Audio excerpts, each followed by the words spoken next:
It's another Monday night, everybody. That means another Tales from the Flip Side. It's the flagship show. We got a lot of stuff to talk about. We got Namor.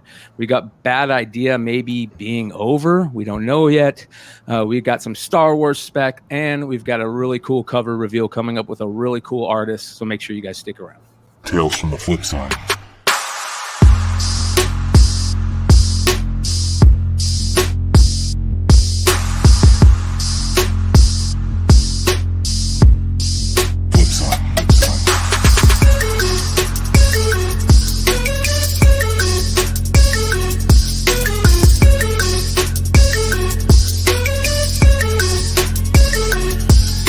Flip Side.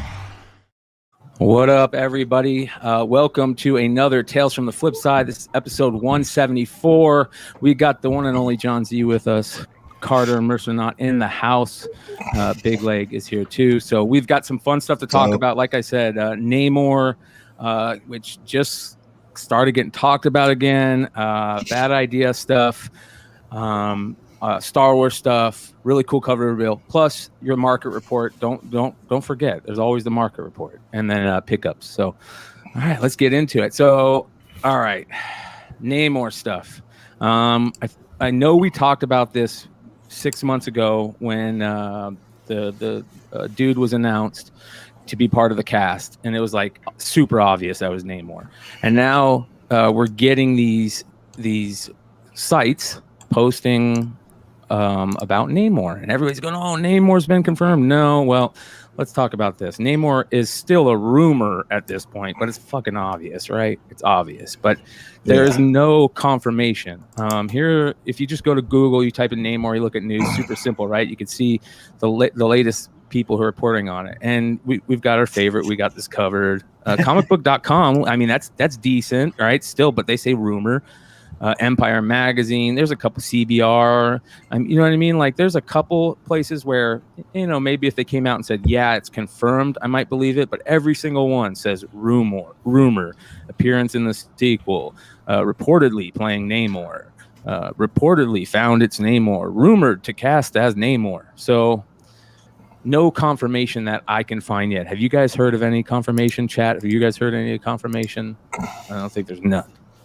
Zero. One of the Reddit articles I read was like, there's names that they're linking to.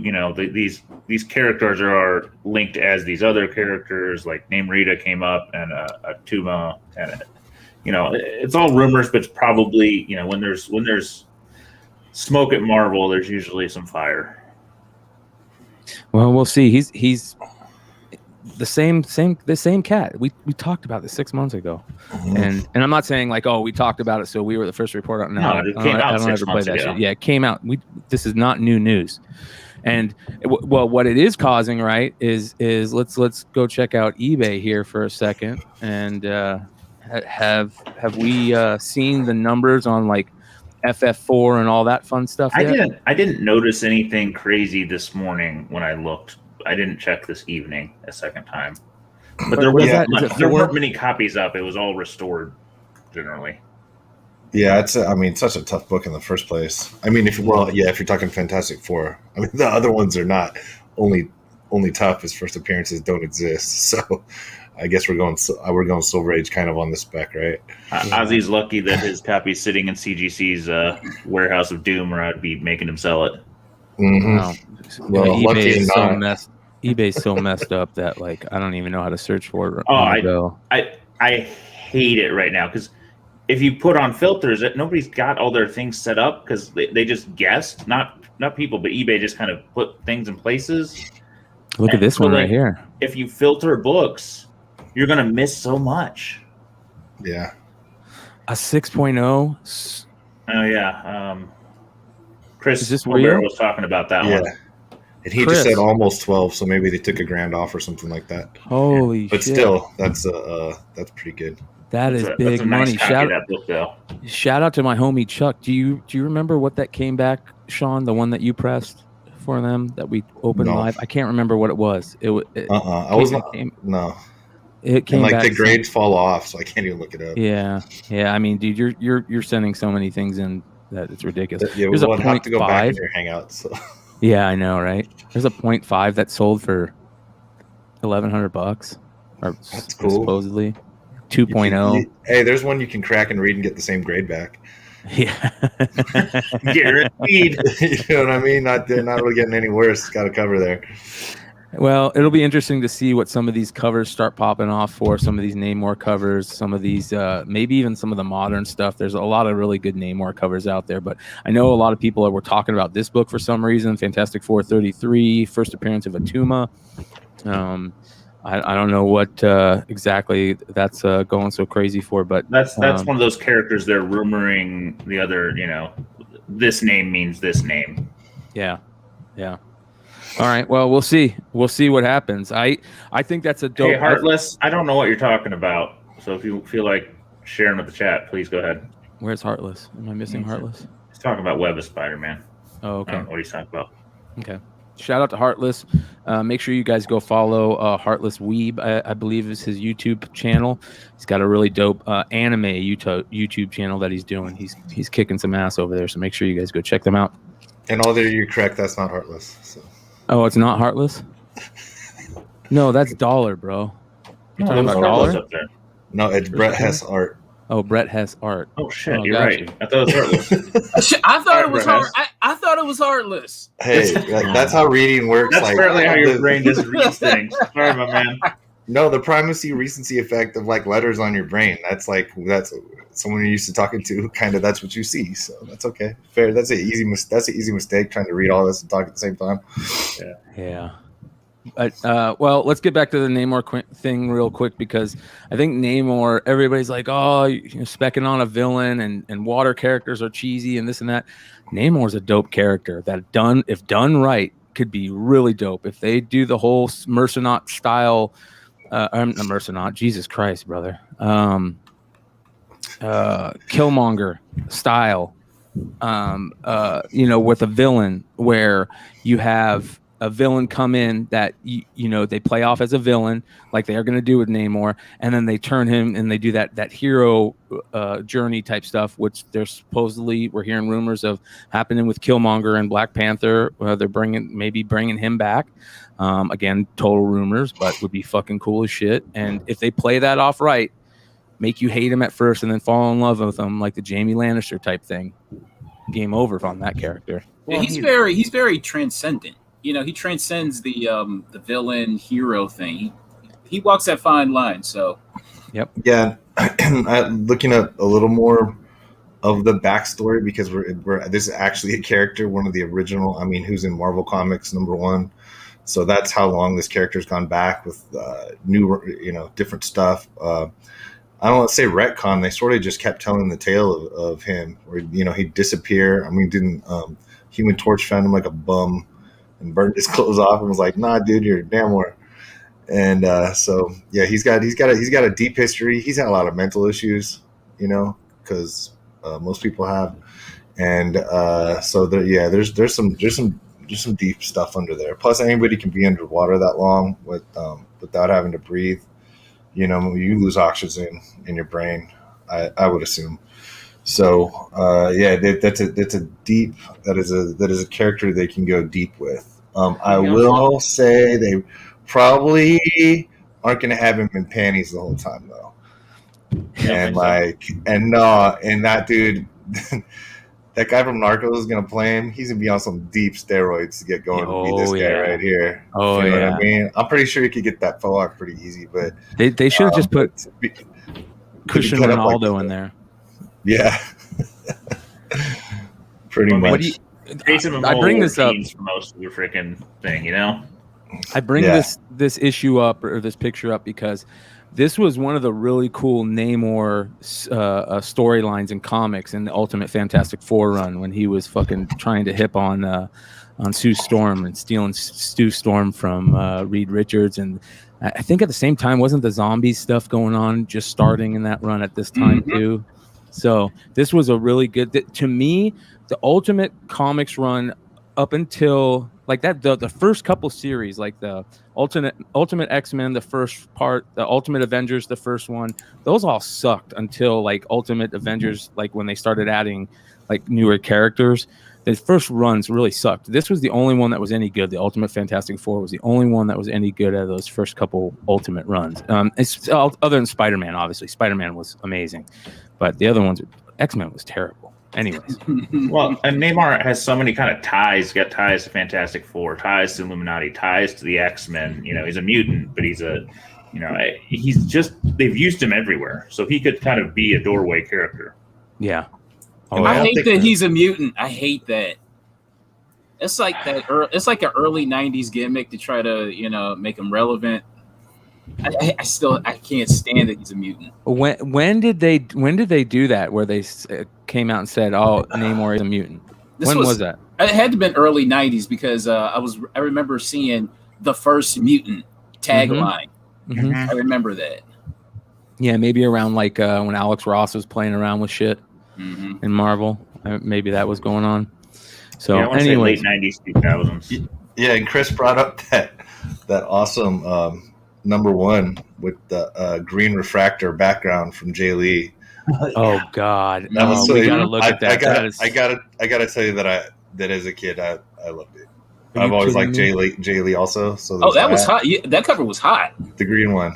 Oh God, man! There we go. There's some Jay Lee art in this that it was so bad. I loved it. I don't care. That's hot, man. I thought that was amazing at that age. So bad. Plus, it was so shiny. I still have my copy too. I really do. Shiny. That's funny, man. That was ones that, like, when you got new bags and boards, like it got to stay in the new bags and boards. The tagline is right up above that. The Namor. It says Marvel's first and mightiest mutant. There you go. And the green one. Yeah. Yep, Marvel's first and mightiest mutant. You're damn right.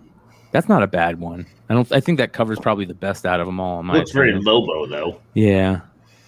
God, man, art is so subjective. I'll just say that. Shout out to 121 live viewers. We appreciate you guys. Thanks for hanging out. We got some cool stuff coming out. Hang around until definitely the whole show, because we got cool cover reveal coming up. So we want to make sure you guys check out everything that we got coming out on the channel.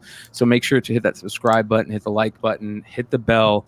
You'll get notified whenever we got new stuff to drop. We got all kinds of fun stuff coming out every night of the week. So make sure you guys stick around and watch the rest of the stuff. I think the girls this week, which are tomorrow night, are doing a little spotlight. And I will tell you what it is here in a second. Who did... Let's see if you guys can remember. Who did that really dope Spider Women cover where it had the three of them on there?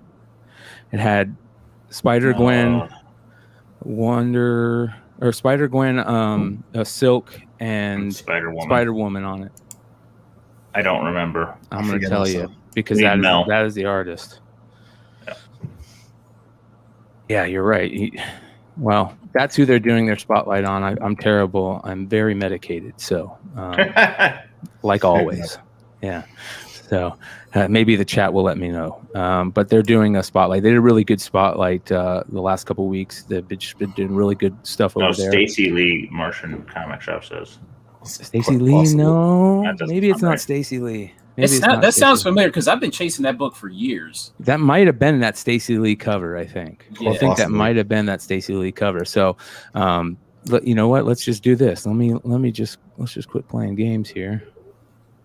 Let's just do this. We'll use the Google machine because we suck. Yeah, let's get into the Matrix, right? So as you guys can see, just go over to Tales from the Flipside and hit that. Okay, here we go. Vanessa Del Rey is who they're spotlighting on. So make sure you guys go check it out. If you guys don't know who Vanessa Del Rey is, hang around tomorrow night and find out. So, all right, let's get on to what do you guys think about the bad idea stuff? For those of you guys that don't know what we're talking about, a lot of us saw this over on the wonderful IG. And it says, we regret to inform you that despite our best efforts and all of your wonderful support, bad idea as we know it must end. Our sincerest thanks for the incredible journey. We will be announcing and releasing books through the end of the year. Beyond that, bad idea is over. Okay, the wording. Yeah, that's very specific how it says it. It's almost like that wrestling term. Over. Yeah. Yep. You know Trying what to get it over. Yeah. Trying to get the company over. Yeah. It says it's very specific with bad idea in capitals. It is very interesting. Could it be good ideas coming? You could throw it out and then not say anything instead of trying to create your own hashtag for it.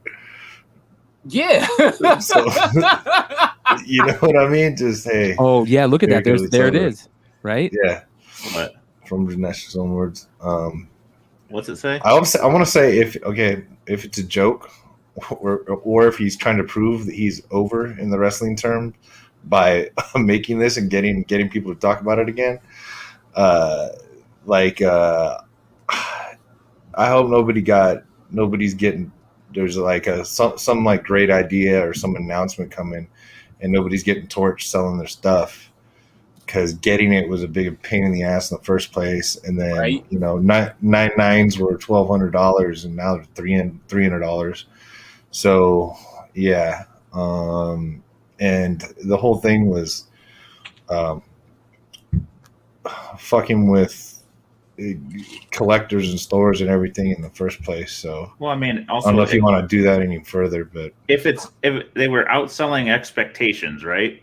So to me, that they can't. It wouldn't be the route of money, because if you came in with a budgeted expectation and you're outselling that for ENAC and those first books, you're probably not just folding. So potentially they're revamping their strategy, and this strategy was just to pump some interest, and then now they're going to open it up. Maybe, you know, maybe that's just there's changes coming to it. They're going to, you know, do the old switcheroo. Yeah, NWO style, you know. Yep. You remember Triple H had the T-shirt "Game Over." Like, damn right, I'm over. Yeah. Yeah. We'll see. I have no idea. Dinesh is too wily for that, you know. I like to know print runs or things somewhere in the neighborhood of print runs. They make me happy. Well, you know, H&H says something very interesting that, you know, and I've heard this throughout the day, that he did an interview a couple weeks back where he kind of mentioned this or kind of talked about it, foreshadowing at some point. And another thing that kind of made me laugh and chuckle is, shout out to whoever it was. They asked me on IG, you know, would you have Dinesh as the head of your, you know, business or run your business? I'd be like, in a fucking heartbeat. Yeah, man. If he wants to market us, we're in a fucking heartbeat. The dude he's got something about pulling this shit off, and there's no doubt he loves comics. Now, I know it pisses a lot of people off because they think it's some of the stuff that he's done seems pretty foul. And I get it. You know, everybody looks at it a certain way, but there's no doubt that the dude knows how to market and knows how to maybe not keep a business going longevity wise, but get people talking about that business. That's for damn sure. That's for damn sure. Well, it worked either way, Dinesh. There you go. Yep. We're talking. We're talking. Yeah. Well, it'll be interesting to see what he says. The only thing that sucks for everybody who, you know, is on that Dinesh train, that whether you're a former Valiant fan or whatever, you know what I mean? Like, there's a lot of people that ride that train, and big time for him. And I saw somebody make a comment. Might have been, I'm not going to say where, I got a horrible memory, so it might be somebody in the chat tonight, so shout out to if you're in the chat. He said, what's going to happen now to all those hero trade copies that are out there, that are supposedly out there, right? But that kind of made me go, okay, well, does that mean that, like, there's some people that ride hard for Valiant and Dinesh and anything that guy does? It still could be worth something. It might even go up in value. You know, I mean, there's some of those Valiant books out there that are super, super rare, but the question is, how many people are holding on to those hero trades out there? Yeah, no idea. It's all right. I shouldn't be talking. Broken record. Yeah, I know. All right. So Is he coming on to explain this one too? Is that how that goes? Yeah, I know, right? Beginning and the end. I know. But yeah, just I'll go on like the miniature record going. I doubt if this is the end of it, and that's how that's gonna go. Is by going out with the IG post whimper. Yeah. Agreed. We've got con season. Sounds like it's getting rocking here soon. A lot of new cons being talked about. People going to cons. It looks like we're going to be in Baltimore, so it sounds like the crew is going to do its best to convene in Baltimore. So for everybody out there, the best. I mean, we've got a booth. Well, we got a booth, but it'd be nice to get as many of us out there if we can. It's some people's wives have birthdays, so we'll give them the night off. But hey, we ain't pointing elbows. No. So, but it'll be fun. We'll see what happens. So for all you fans out there, or all you viewers out there, I shouldn't call you fans. You guys are friends. Fucking fans. Get the fuck out of here. For all you friends out there. Comic fans. Yeah. Comic fans. Time there you go. All you comic fans out there, like the rest of us. The last time we rolled into Baltimore, that what was that bar? The one across the street, the Ale House or whatever. Yeah, it's like a big brewery. Oh man, we restaurant. We took over that second floor, and it got drank a whole nutty. tree of apples. No, they drank them out of Crown Royal with the Washington apples. And he said, and his how many did you drink? This tree. Yeah. Brian's buddy, how many apples we drink? And he said, man, a whole tree.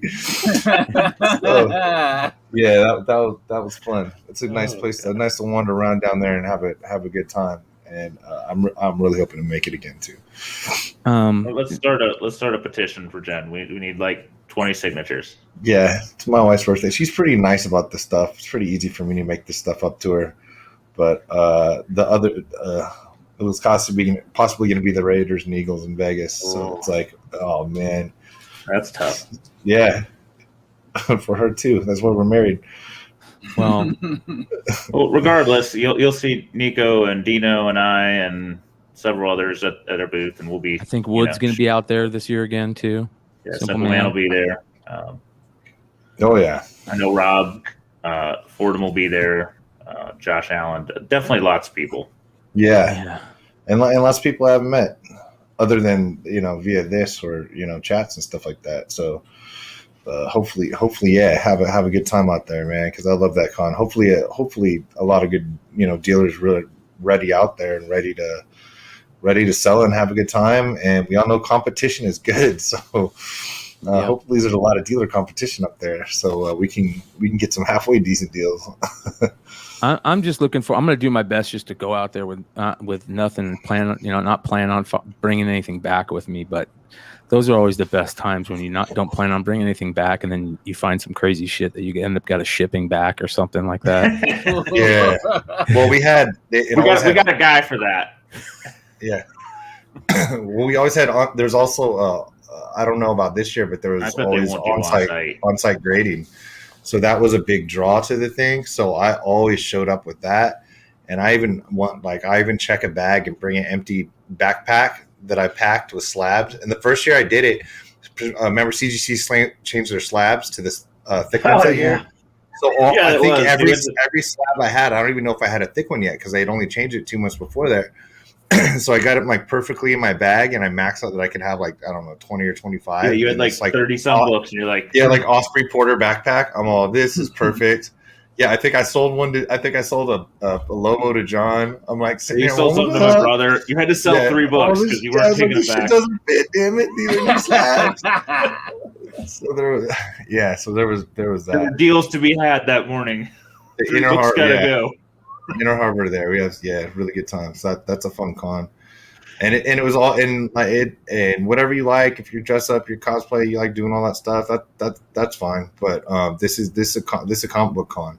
there is cosplay there, but it's definitely not like a lot of the cons and stuff that we have out here in California. You know, WonderCon is great. There's actually a lot of books, but it is massive. Same with Comic-Con.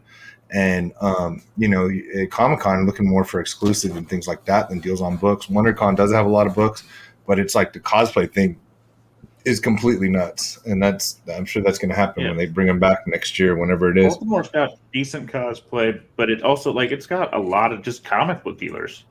Yeah, that's the big thing. It's not all ninja swords and beef jerky like WizardCon. But there's like collectibles and stuff like that stuff. But I mean, it's not overdone. No, not at all. You got statue dealers and toy dealers, but I'm not going to say quite 50% is comics, but close. Yeah. And there's dealers you don't see. You know, I don't see them in my area very often. Mm-hmm. So you know, I forget. I think it was Marco that maybe had said something that, you know, sometimes you can find really cool, like, you know, areas, you know, you can rent out, you know, like banquet halls or something in some of those areas, or something that we can maybe rent out and fucking just, you know, everybody hang out there or something, figure out, or just do it at that bar like you guys do upstairs at the Ale House, man. Yeah, feel like just call ahead. Are you guys open? We're coming up there. And then do that. But there are little ones there's the downtown area. So there are little bars that we just tell people just to show up at, and bartender is like, okay, and you just walk in, and that's whether or not if you're drinking or eating or whatever, it's fine. You know, it's fine for everybody. So, and there's a couple of places, and we try to all stay within walking distance, pretty much of the upstairs, totally. And so we've tried to stay like in that area pretty much. And then, you know, maybe we take a bunch of Ubers to midget wrestling or whatever comes up, man. Whatever comes up. That really happened, by the way. So. I had a very deep conversation about Supernatural with midget wrestling. It was amazing. Was it a she midget wrestler? No, it was all dudes. All dudes. Damn. It would have been cooler. If good times. Good times. All right. I put something in the comments out there. Oh, okay. Yeah, that's even better. Hey, I made the mistake of on Thursday. I worked till, it was like a couple years ago. I worked till midnight. Woke up Friday morning with like maybe an hour of sleep.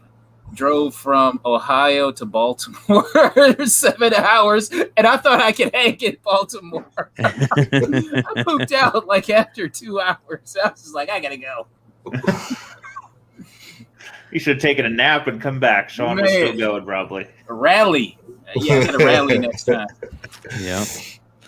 Well, somebody said that they have I've never been to Baltimore, so they said supposedly there's that Sky Bridge, but half the time the Sky Bridge isn't even fucking open. That would piss me off, man. If I bought, I don't even know what that is. There's a Sky Bridge that attaches to the convention center from a hotel across the street. Or something. Oh, yeah. And that, you know, if you saw that, you would be like, oh, I'm going to get in that hotel. And then half the time it's not even open. And if I went there, you know, specifically for that reason, and it wasn't open, I'd be raising a fucking Karen fit, man. Comic book Karen fit. I need to see your manager. Yes, sir. Right now. Yes, sir. Yep. Especially if you have full backpack, or you're carrying 25 CGC slabs, or you're doing that on a cart with your other friends shipping.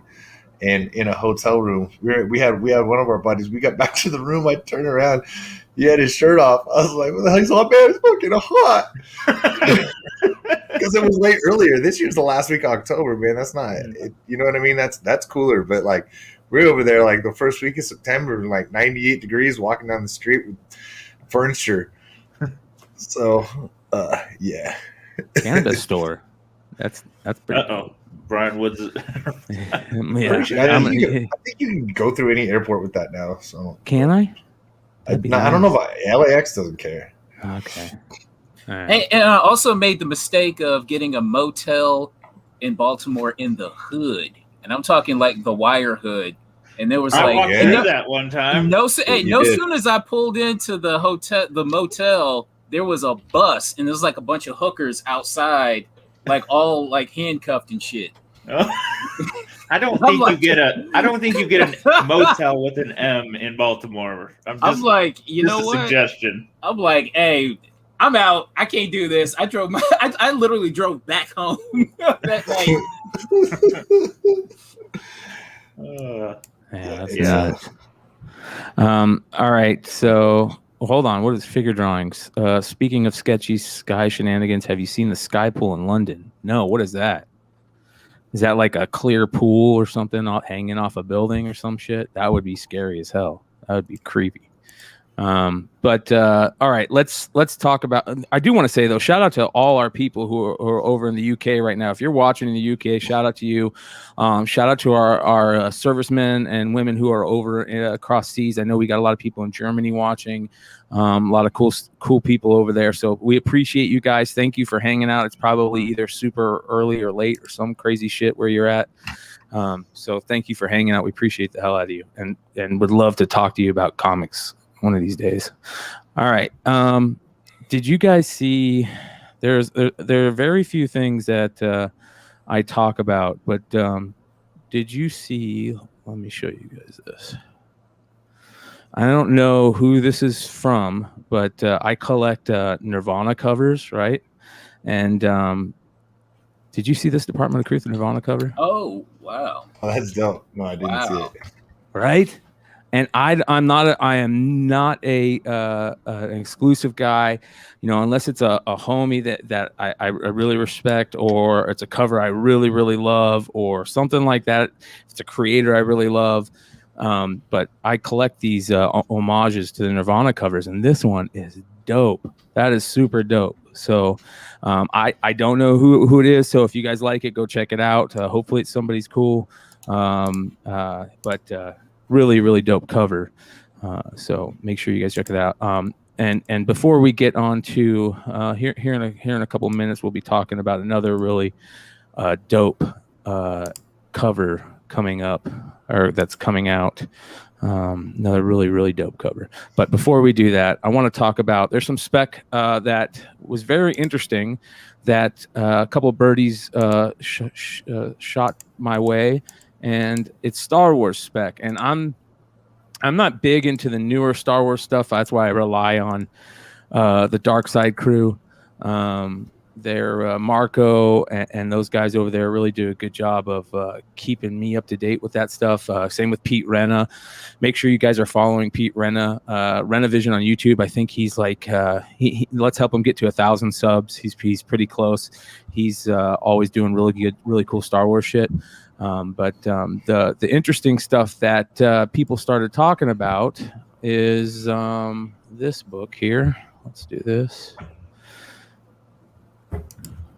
Star Wars, and I know a lot of people are talking about the series, but Star Wars Bounty Hunters 13. And the crew, the Dark Side crew, talked about this book not too long ago on their show from last week, maybe something like that. And it was kind of interesting. They're talking about this character, Death Sticks. Does that sound right? You guys hear about this character? Chat, let me know. She was a character that was seen in, what's the best way to put it? Mobile device gaming. That's where she started. And pretty interesting character. Here we go. You can see, I guess this is her when she first kind of started out in that mobile gaming stuff. The thing that's interesting about her is they gave her a kind of a backstory where her mother, I believe, is a Night Sister. And you guys know everybody's clamoring for the Night Sister stuff. Everybody, here we go. Thank you, JJ. Star Wars Uprising was the game.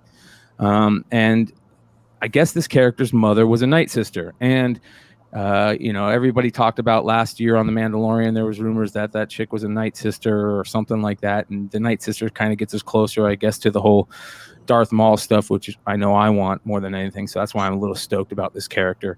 But it's interesting to see them drop a character from a mobile game that people liked into the comic, which makes me think even more that they're really going to find some way to push some of those Darth Revan and Malik and those guys at some point here soon, if they're dropping this character on us, hopefully. So her first cameo appearance is going to be in that Star Wars 13, Star Wars Bounty Hunters 13 that's coming out, and I guess sounds like maybe like a last page cameo or something along those lines. But there's a couple covers for it. This is the 50th Lucasfilm Limited variant, I guess, of it, which is an interesting cover. The other one is, I think this is the Pride Month cover. They might be doing a Pride Month cover too, from the looks of it. So there's that. And then, of course, here is the regular cover for the issue. And issue 14 has a couple interesting things, but anyways, this character, that's not her first thing in print. Her first thing in print, you can find a lot of people are collecting the Star Wars Insider nowadays. She was in Star Wars Insider, I believe 161 and 162. First pictured inside cover and the PX cover, it sounds like, on Star Wars Insider. So if you guys out there ever see these, I mean, I would buy that Insider no matter what, just because it's a fucking dope cover. That's a badass cover. Yeah, that is a dope cover. But yeah, so Death Sticks is the character. Like I said, daughter of a Night Sister that has been killed. Her mother, I guess, has been killed. She turned into an assassin after being a street kid, believes in honor over money, first showed up like in the Uprising game. And you can find her early in-print appearances in the Star Wars Insider, and then the Bounty Hunters 13, issue 13 sounds like is going to be her first cameo.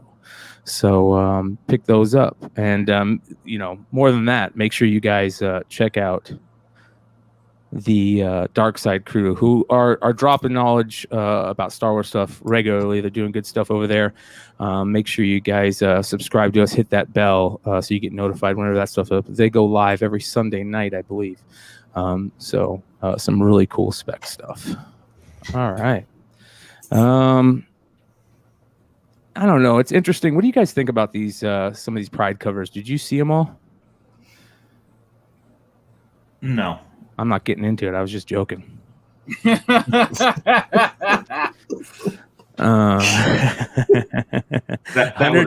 would require me to watch FOC stuff. Yeah, 182 live viewers. Appreciate you guys. Make sure to hit that like button. If you're not already subscribed, please subscribe. Please, do us a favor. If you like what we're doing, leave us a comment after the show on the video, and let us know how we're doing. Follow us on IG. And definitely come hang out with us in Baltimore if you guys are going to be in Baltimore. And we miss our buddies that are on vacation, and those of them that had to work too hard this week. Yeah. You know what was funny, Sean? Shout out to the Saturday night crew, the MCM crew. They did a show, and a bunch of their guys were on vacation. They had cancellations, and the next thing I know, Kyle's at Mission Beach. And one of the hosts on MCM is at Mission Beach live, from Mission Beach doing the show. And he said Mission Beach was so packed. It was San crazy. Diego, Mission Beach? Yeah. So San Diego. Yeah. So packed. He said it was absolutely bonkers. And you could hear him. Like I had to keep people had to kind of keep going, dude, it's loud. Because it was so loud, the party going on behind him. So that kind of makes me happy about the con stuff and some of that stuff. And I know you just got done going to Vegas. What was Vegas like? I drove back today. I was actually visiting someone in Oregon, but I did stay Wednesday night. I got to go with the PSL holder for the new Raiders Stadium. So I got to go down to the seats, got to check everything out, have a great time in there. Thanks to my buddy Brad, who is not listening to this or ever will. But he's your big boy. Yeah, that's that. Yeah, that's. Did he make sure the seats were adequate? You know what? He's lost 150 pounds. Damn. But he still doesn't make him not 6'7" anymore. So the seats are beyond. It's corner end zone next, or the section to the left if you're looking at the black hole, fourth row from the field. Nice. So you guys will be seeing me on TV. And then if his friends sell the seats, you'll see us blocking opposing fans' views the entire game. So anyway, the stadium's great. Now it's elevated, unlike Oakland. So I mean, the players can't jump in your arms anymore. Oh shit, you found it. That was I found it. So yeah, that's from the seat. So actually I think I'm standing in the aisle like a row to the seat, but it's fourth row. So finally, yeah, I'm at that. I made it. That's a great picture, bro. Especially after watching the whole year off. Especially after watching the whole, watching all the games like in silence with crowds. They're making fun of Derek Carr's audibles and stuff like that. So that was cool, and especially made me. And so they lifted mandates and such in Nevada, so Vegas is just straight open. And so there was just So Wednesday night was all right ever. I mean, there were a lot of people there last night. I was coming off the end of the vacation, so I pretty much had the tamest night in Vegas I ever had last night. But half of that was because it was so packed. I just didn't feel like going back downstairs to deal with it, and I didn't want to drive home when I was landed at like 9 something last night. I don't know what shape I was going to be getting off a plane. So anyway, it was really great to see the stadium. It was a lot of fun. It was nice that Vegas was open. So it was just people walking around having a good time. It was good, and people just sort of doing their thing, out taking advantage of some of the rooms that are still cheap right now. Not all of them. So yeah, man, I was happy to be there, and I'm gonna be there a lot. Shit looks like Darth Vader, man. Hey, are you thrilled with the move to Vegas?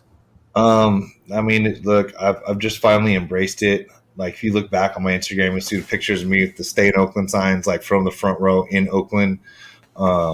So I really love, being in those seats week one. And skipping the first preseason game, because screw that. I want to be in there when it's Monday Night Football, opening up the stadium for real. So no, I'm not that happy, but like the thing is that stadium was bad and getting worse. And they deserve something better to play in, something modern. I think a lot of it had to do with the way that the people in Oakland the people in people running Oakland kind of just over and over again kind of shined on Mark with getting the stadium done, didn't respect him, didn't think he'd go anywhere. And now, you know what? It's a nice new stadium. It's going to cost me a whole lot more money to go to games because my friend had 14 season tickets before, and it's down to 4, and it's going to cost a lot more. And then just going to Ricky's or whatever up in San Leandro, or stumbling around Oakland, or even just staying in San Francisco. Oh, at least the bar is closed in California, man. Man, we're gonna be, you know what I mean? Everybody's gonna be. There's gonna be so many out of town people and people I know and people that just want to go that aren't Raiders fans that just want to go to a game with me. Then I'm gonna be like, so it's gonna cost a lot more money. Sean's gonna go to a Sunday game and come back about Thursday. Yeah, well, man, dude, I basically get there in about 2 hours from where I live now. So. It's going to be awesome and rough at the same time, and expensive. So, luckily I'm not going to all of them. And to get the season tickets with Brad buying them. Honestly, I didn't really have to buy them, but it was it would have been to sit that section. It was $10,000 each personal seat license for the right to buy your tickets. So just to get 2 seats out, I had to write a check for $20,000, and holy shit! But buying houses and stuff last year, that wasn't really an option. And I figured you punk down 20 grand, you can go to a whole lot of friggin' games when you could just pick and choose your game and pick and choose your seats. So there's that. So I didn't. So I'm whatever. I'm glad they're there. I'm glad the stadium's nicer. Makes me happy. So. Yeah, well, that seat license thing's a pain in the ass. I'll bring you, Drew, as long as you take me to the Monday night game against the Chargers week 4 in LA. So speaking of our buddy Drew over at Wanted Comics, this is perfect timing. He must have had his ears ringing, because I want to show people a pretty damn sweet cover that a lot of people are talking about that we're going to give away tonight. This is gorgeous. Nice House on the Lake, Wanted Comics, the issue 1, John Gallagher cover. And he said to me, you're not going to believe how good this book looks till you get it in hand.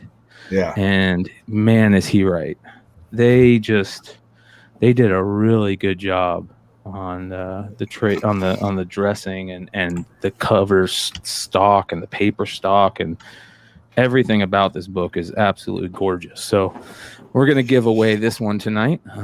We got a couple more we're going to give away throughout the coming weeks on certain shows on the channel. So make sure you guys are checking out,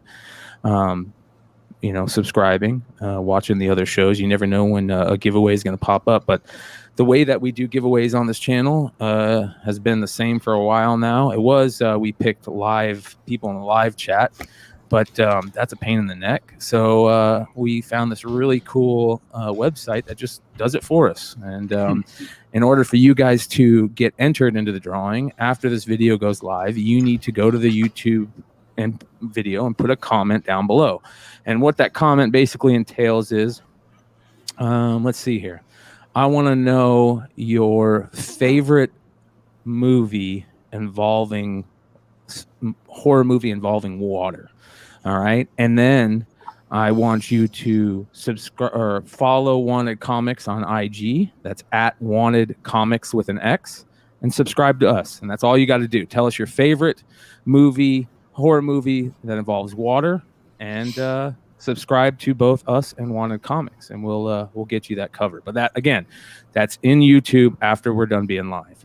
And we'll give it away next week on next week's Flipside. But I want to talk a little bit about Wanted Comics. Well, now you've got me thinking, what is my movie? Damn it! I'm going to be distracted for a minute. Yeah, you're going to be distracted for a while thinking about that one. My favorite involving water, when I see that cover, is I'm just picturing that girl get out of the pool trying to get some water out of her ear, and saying, "Hi, Sean. You know how hot I always thought you were." But that's a horror movie. Doesn't anybody fucking knock anymore? I know. Yeah. It's still that's the Phoebe Cates bikini. It's always gonna be, man. At least you're our age, right? They killed John killed this cover. John really destroyed it, right? And the thing with John's is I end up getting like screen caps, and I'm on my phone dealing with comics most of the time, a lot more than I am computers, and his art blown up cover size compared to how it looks on the phone. Yeah, look at that blown up comic size looks so, and same with all the haha covers and everything like that, looks so much better in person. Like, it's legitimately stuff to add to your collection, which I do. Yeah, beautiful, absolutely gorgeous. John Gallagher's a stud. And so, yeah, let's get back to Drew over at Wanted Comics. So make sure you guys go to his IG. You can hit him up at his website, wantedcomics.com. That's Wanted Comics with an X. And he actually has a new cover coming out that is pretty amazing. I'll say it's up there with some of these great covers that he's had coming out lately. And speaking of that person who draws these covers, John Gallagher, ladies and gentlemen, look at that. What's up, John? How are you guys? Good, Welcome. brother. You just came in as we were talking about the Nice House on the Lake #1. I couldn't help but notice how I know. polite. We were talking about how amazing it looks. Not only looking at it like on the screen, but when you get it in hand, the paper stock, how the color on it, everything just looks really, really, really Dude, they did a really top shelf job on that one. They really delivered. I wasn't sure what to expect with Black Label, because I'd seen, obviously, as we all have, varying standards of deploy, and the fit and finish was just terrific. I was like, it actually looks better than it did on my computer by a lot. So whatever they did to it, they sweetened it and made it look like I knew what I was doing, and that's everything, really. Yeah. When you're surrounded by a team who just like makes you look amazing, I'm like, oh, well. Well, we've talked a lot about your books lately, because not only have you put out this, a couple amazing covers with Wanda lately, but you also, the Hive guys have a really great new trade. That's a cover of yours too. Yeah, Can we just the Department of Truth one. Yeah, the Department of Truth cover is killer, absolutely killer. And they were on last week talking about it, which was really, really cool. It's kind of cool to see that they're starting to do, and I don't know what everybody else thinks about it, but I think it's interesting to see them starting to do the exclusive trade dresses at a limited amount, right? As long as they're limiting them. Thing. I'd like to see more. Obviously, it's at a retailer's discretion, and where they find themselves, of course, but. I think it's lovely. Actually, it's delightful. I'd be all for it.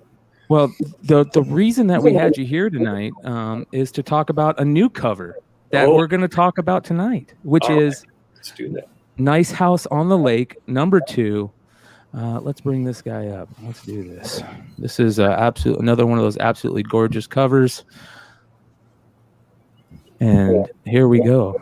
That is creepy. That's why I said, like, I want to hear about the horror movies, the water that involve water, because this type of shit is the type of stuff that every kid who grew up with a pool would be swimming in their pool and be like, there's something down there. It's going to grab me and pull me in. There's something down there with a chain. Every time I swam in a lake, I would think of shit like this. Well, because it is down there.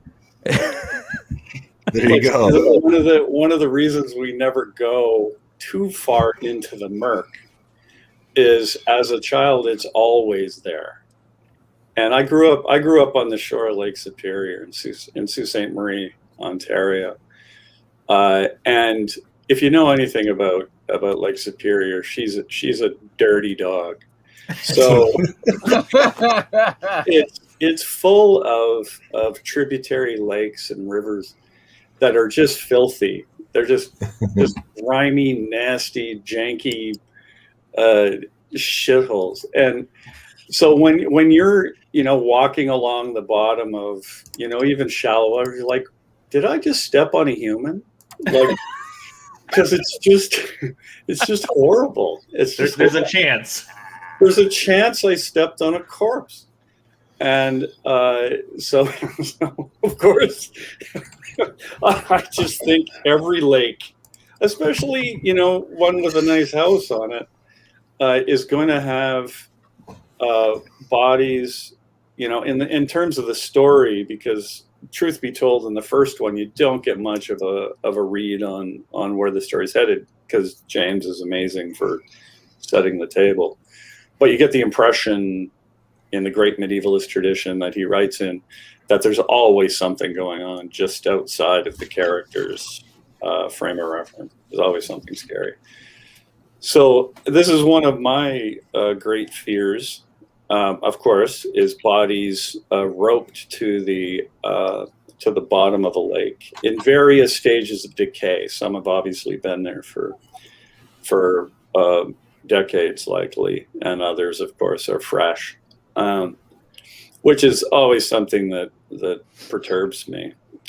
Well, it's funny because Code Red Comics brings up something interesting, and he brings up the Jason. And this is another reason why I love this cover. Here in Arizona, we have a lake out here that an artist decided to put this guy at the bottom of the lake. I love this.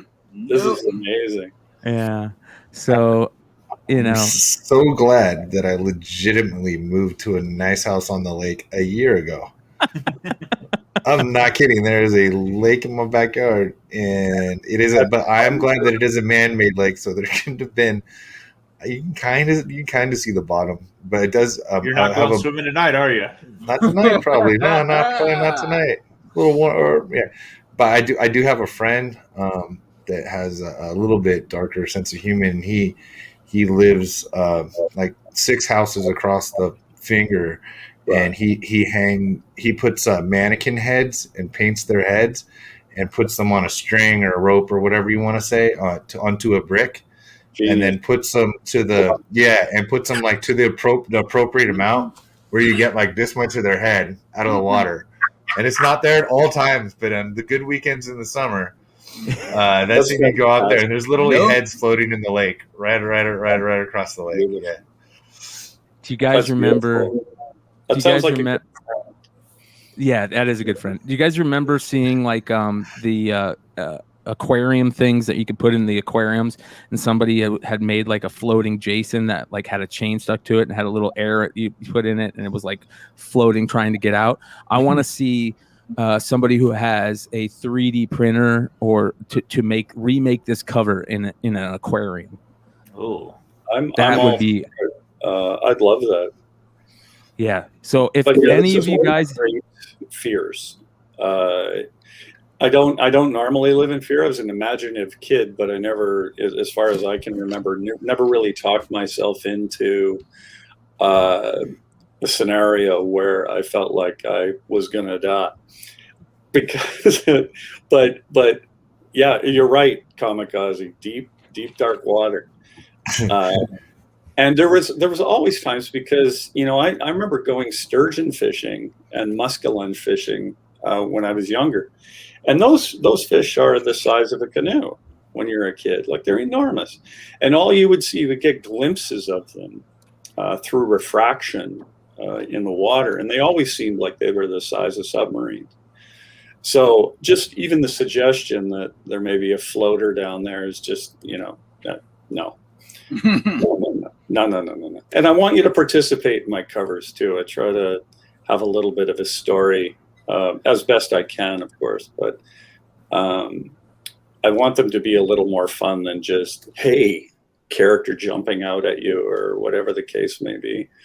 I like to, and especially in the case of a book like this, that clearly it's going to have a really rich, dense story for people to dive into.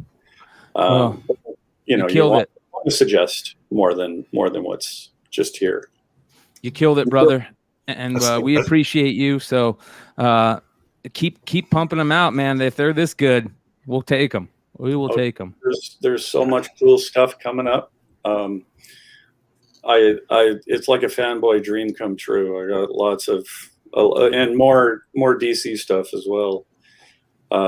They seem to have taken a shine to me. So, well, we know why. It's because you're damn good, brother. Keep it up.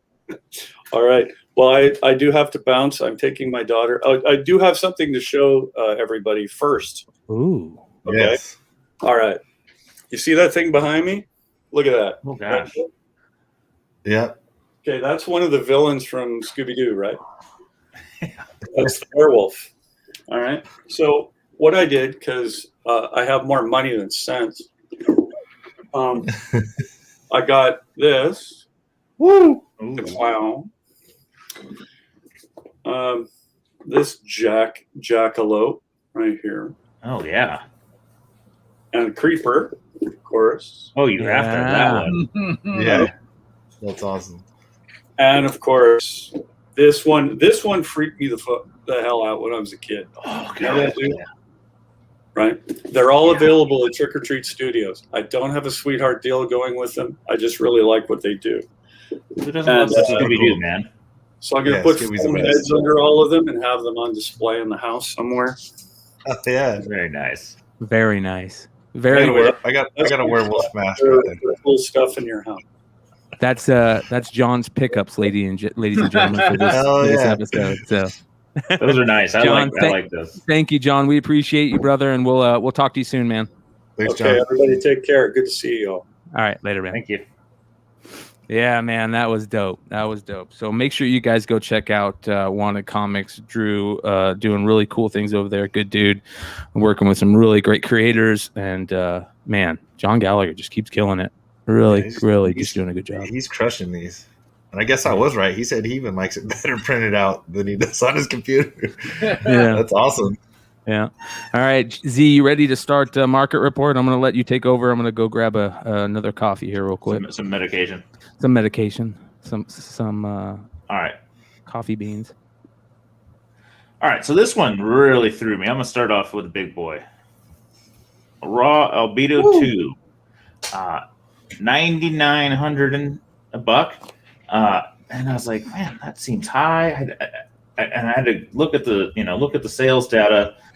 There's not a ton of recent sales, at least on GPA. I may have missed something on Comic Link or something because there's some crazy sales going on all the time there. But most recent one I could track down was a 9.4 in February, was 10,300. So basically, you just paid a 9.4 price for a raw. I looked at it. I mean, it's a nice copy. It's not it's by far not a beater. It's not a mid grade. It's honestly probably a pretty nice copy in the 9 and above. But man, a 9.4 right now, you're risking a 6-month CGC wait. I mean, I don't know if you're spending $10,000, maybe you're just going to do walkthrough, whatever. But man, that's a ballsy move, is all I could think. So I don't know. 251 in the census. Of course, if you want a copy, there's not many coming up, so maybe you just buy it. The way the world works, somebody just said, I may not see another of this knife, so I'm taking it. And the next 9.4 could be $15K. Who knows, man? This is one of those books just going up. Room at 2,000 copies, we think, and some damaged. So not a lot out there. Not many out there. This one, I had to throw this out there because I was like, $225 for Beavis and Butthead 1? What? There's 275 9/8, in case you're wondering. You could have this book for $83 in January. 2020 and 2019, it bounced between like $75 and $125 most of the time. But as it shows, man, nostalgia for the 90s is up. People are spending money on it, and almost anything in 9/8 is going to be $250 these days. It feels like there's no $50 9/8 of anything mildly amusing. This is one I'd actually never seen before. Mighty Morphin Power Rangers the movie. This is the photo variant from 1995. Only one recorded GPA sale of this was this one. There's 7 graded and 4 9/8. Half of them have SIGs. I don't know if somebody's buying it for pure nostalgia or they're buying it to go get SIGs because these Power Rangers are all over the con circuit and comic shops and everything. I mean, I can't go anywhere without seeing a Power Ranger popping up at a shop on IG or somewhere. You know what I mean? They're signing everything and everywhere. So interesting cover. I don't think I've ever seen it. I always see the other one, but never this guy. Warrior 1, really kind of underrated book. First V for Vendetta, as well as the kind of origins of the Marvel Man as his true, kind of Miracle Man incarnation. They were not graded, or very rarely graded, because they were oversized UK books, kind of like Deadline, or Deadline 10, Tank Girl. They're just a little bigger. If you've ever had them, they don't fit in a freaking magazine size because they're like a ½ inch too tall. They didn't fit in the old CGC slabs. But when we went to these slabs about 2 years ago, they started fitting. So you did see some pop up, because for a while there was like 5 graded. There are now 100 graded. Not a ton in high grade. This is probably about the 20th nicest copy. $700, which it's kind of like almost underappreciated because that movie came out so long ago. Yeah. If V for Vendetta was kind of coming out now, man, and then you throw in Miracle Man, that's a monster of a book. 2 huge properties that just, I don't know. The cover sucks, but the cover's awful, and they're all going to be dented at the top. Oh yeah, I mean, to find high grade ones, you had to put them in like you almost got to go with like a life size magazine one and cut them down. They just don't fit in anything. Yeah. I got a Deadline 10, and it's in like an art top loader, because that's the only thing I could put it in without messing it up. In a portfolio? Like a top loader. Okay. Yeah. Like 11 by 17 one or some shit? Yeah, because it's for like a big print, because that's the only thing that fits in the damn thing. I will never sell them again because it's such a pain in the ass to ship, too. May as well put it in a slab. That at least makes it easy. But yeah, rare book. Didn't used to see any of them graded. They're slowly kind of coming to market. I don't think that's a bad price, and I'd almost think about buying at it. I don't like to buy much, but that one feels like it would have been a good deal. This is one shit, man. I saw this and was like, damn, I've seen this cover. I've sold this cover a few times, in any grade it'll sell for $40-$50 just because badass Bruce Lee cover, magazine size, tough black border, one of one in the census, man. Ooh. It's a badass book. Almost $3K. I've never seen that cover. I only focus on say number 17, but I've never seen. You're always looking for the White Tiger and that shit and the Iron Fist, but this one there's a Chuck Norris and there's the Bruce Lee, and this is just a badass one because it's just Bruce Lee being Bruce Lee. Yeah. So yeah, awesome book. That is sick. I don't know if I'd pay $3K for it because it's not my jam per se, but whoever got it, and if you're a Bruce Lee guy, man, that's a badass piece. Yeah, whoever bought that isn't a comic book fan; they're just a Bruce Lee fan, and that's it's a badass cover, a badass book, a one of one, beautiful. And that's like a bragging piece for your house to your non-comic book friends too. Mm-hmm. Yes, because everybody loves Bruce Lee. You ever seen this thing? You'll never see it in this grade again because I've got the only one. And look at this cover.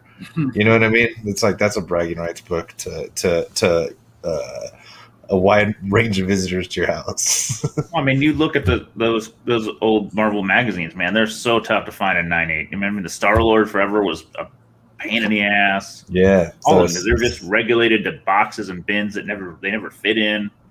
Yeah, the Satana Rocket Raccoon. There's so much. Yeah, there's so much color rub, especially on this one with that black. This will be one you're surprised if you ever see another 9.8 again. I agree. Tough book and beautiful. Congrats on the buyer, and I congrats on the seller too, man. That's whoever bought it's happy. Whoever sold it's happy. That's a win-win in the market. Hell yeah. We keep talking about these. I can't remember if I've actually highlighted this particular issue before or not. I mean, all these Valiant Nintendo properties blow my mind. This is the special edition 9.8. There are 35 9.8s of this one, so way more common than the preview issue. I think we're talking a little more in the Zelda issue, but they also had a little firmer. They've got the cardstock covers in these books, so I think there's a lot more nice copies floating out there because even in the bins and the wasteland, they just had, the thicker covers, so they had some chance to survive. So, still $1,000 is big boy money. This book, I'll give a shout out to the boy that's selling the 9.8 SS of this that I did not bid enough on maybe 3 months ago. Somebody listed the 9.8 error with the SS. There's two of them. I know the other guy with the other one, but he's got it at 100K. I think that's a little steep, but somebody's going to pay a lot of money for it.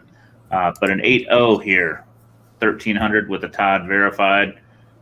This damn error variant going through the roof. I regret selling that copy, but at least I know TJ has it, so at least it's in the family. Even the normal one is going through the roof. Oh yeah, this error variant's a son of a bitch.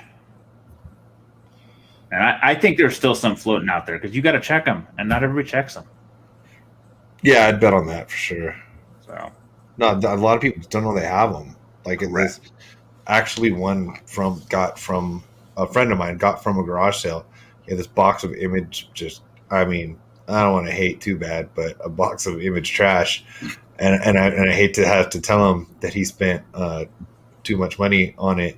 The next to last thing in there was a Malibu Sun 13, and I'm all right. That's why you buy them. Yeah, there you go. You got your one gold mine. Yep. So keep an eye on this one. If you follow him on IG, FNG Rad is run some claim sales, but his opinion is this is the modern kind of grail. This is the book, and I can't argue because it's a tough book, a big character promo issue with an error. It's going to be a big boy book of the 90s. It's going to be one of the top dogs for a long, long time, and it's probably got a lot of room to grow. I'm going to buy all the Russ until I find one with the weird color on the back and call it an error. It's worth a shot, bro. It's worth a shot. Like that EOS V2 supposed color variant. Yeah, exactly. Before you go on to the next one, hold on. I want to. Somebody said, somebody said, God, I should have kept my Nintendo Power issues back in the day. Yes, yes, you should have. Yeah. Well, for 100%, you should have kept your. Here we are to rub it in. And another one, Invite to Raid says, new Ranger on tonight's FSOC Power Rangers book. Just a last second FYI.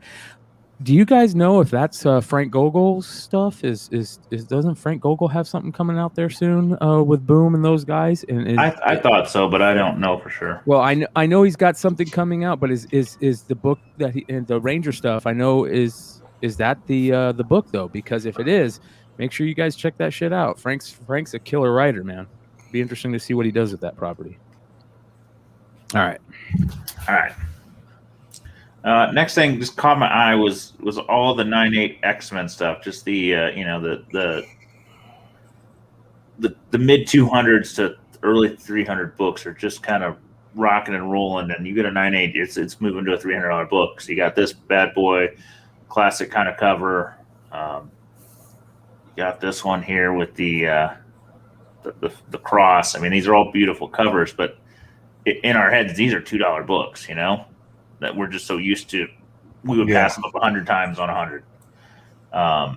But these things in 9/8 are starting to get some groove. So if you're digging through those bins, look at condition, because you could have some gold mines. Because a lot of these books are in nice shape. They've been in a bag and board their whole lives. So keep that in mind. As we look at that kind of run, another of these freaking spec books. If you got an X-Men first appearance, no matter who it is, man. It's going freaking long shot. First long shot for Spiral, almost $500 for a 9/8. I mean, this book was $1 bin fodder to $5 bin forever. Can't say I found many nice ones, but that doesn't mean they're not out there. Yeah, I'm sure you've got quite a few. Do you have any graded, Carter? No, especially not long shot. I just figured I'll wait till it gets hot and then I'll pluck them out and then maybe have them graded. Yeah, it wasn't worth the $1 to you. Yeah, exactly. Yeah, it's terrible. Freaking terrible. I actually cashed out of this book the other day, but First Bishop, 282, 494 near mint quote raw copies, $100 a pop. God damn. What, $100 a pop? Is there four? Is that what he's selling? 4 of them? Yeah. Okay. I was about to say this book. When I saw this, I didn't see that lot of 4 copies. I about shit myself because I was like, I pulled 2 of these out of a box in my corner of my second room. Because they sell for way cheaper every day. I'll be honest. I had bought in at a 9/8 at $300, and I bought a newsstand 9/8 at $450. That was maybe 10 weeks ago.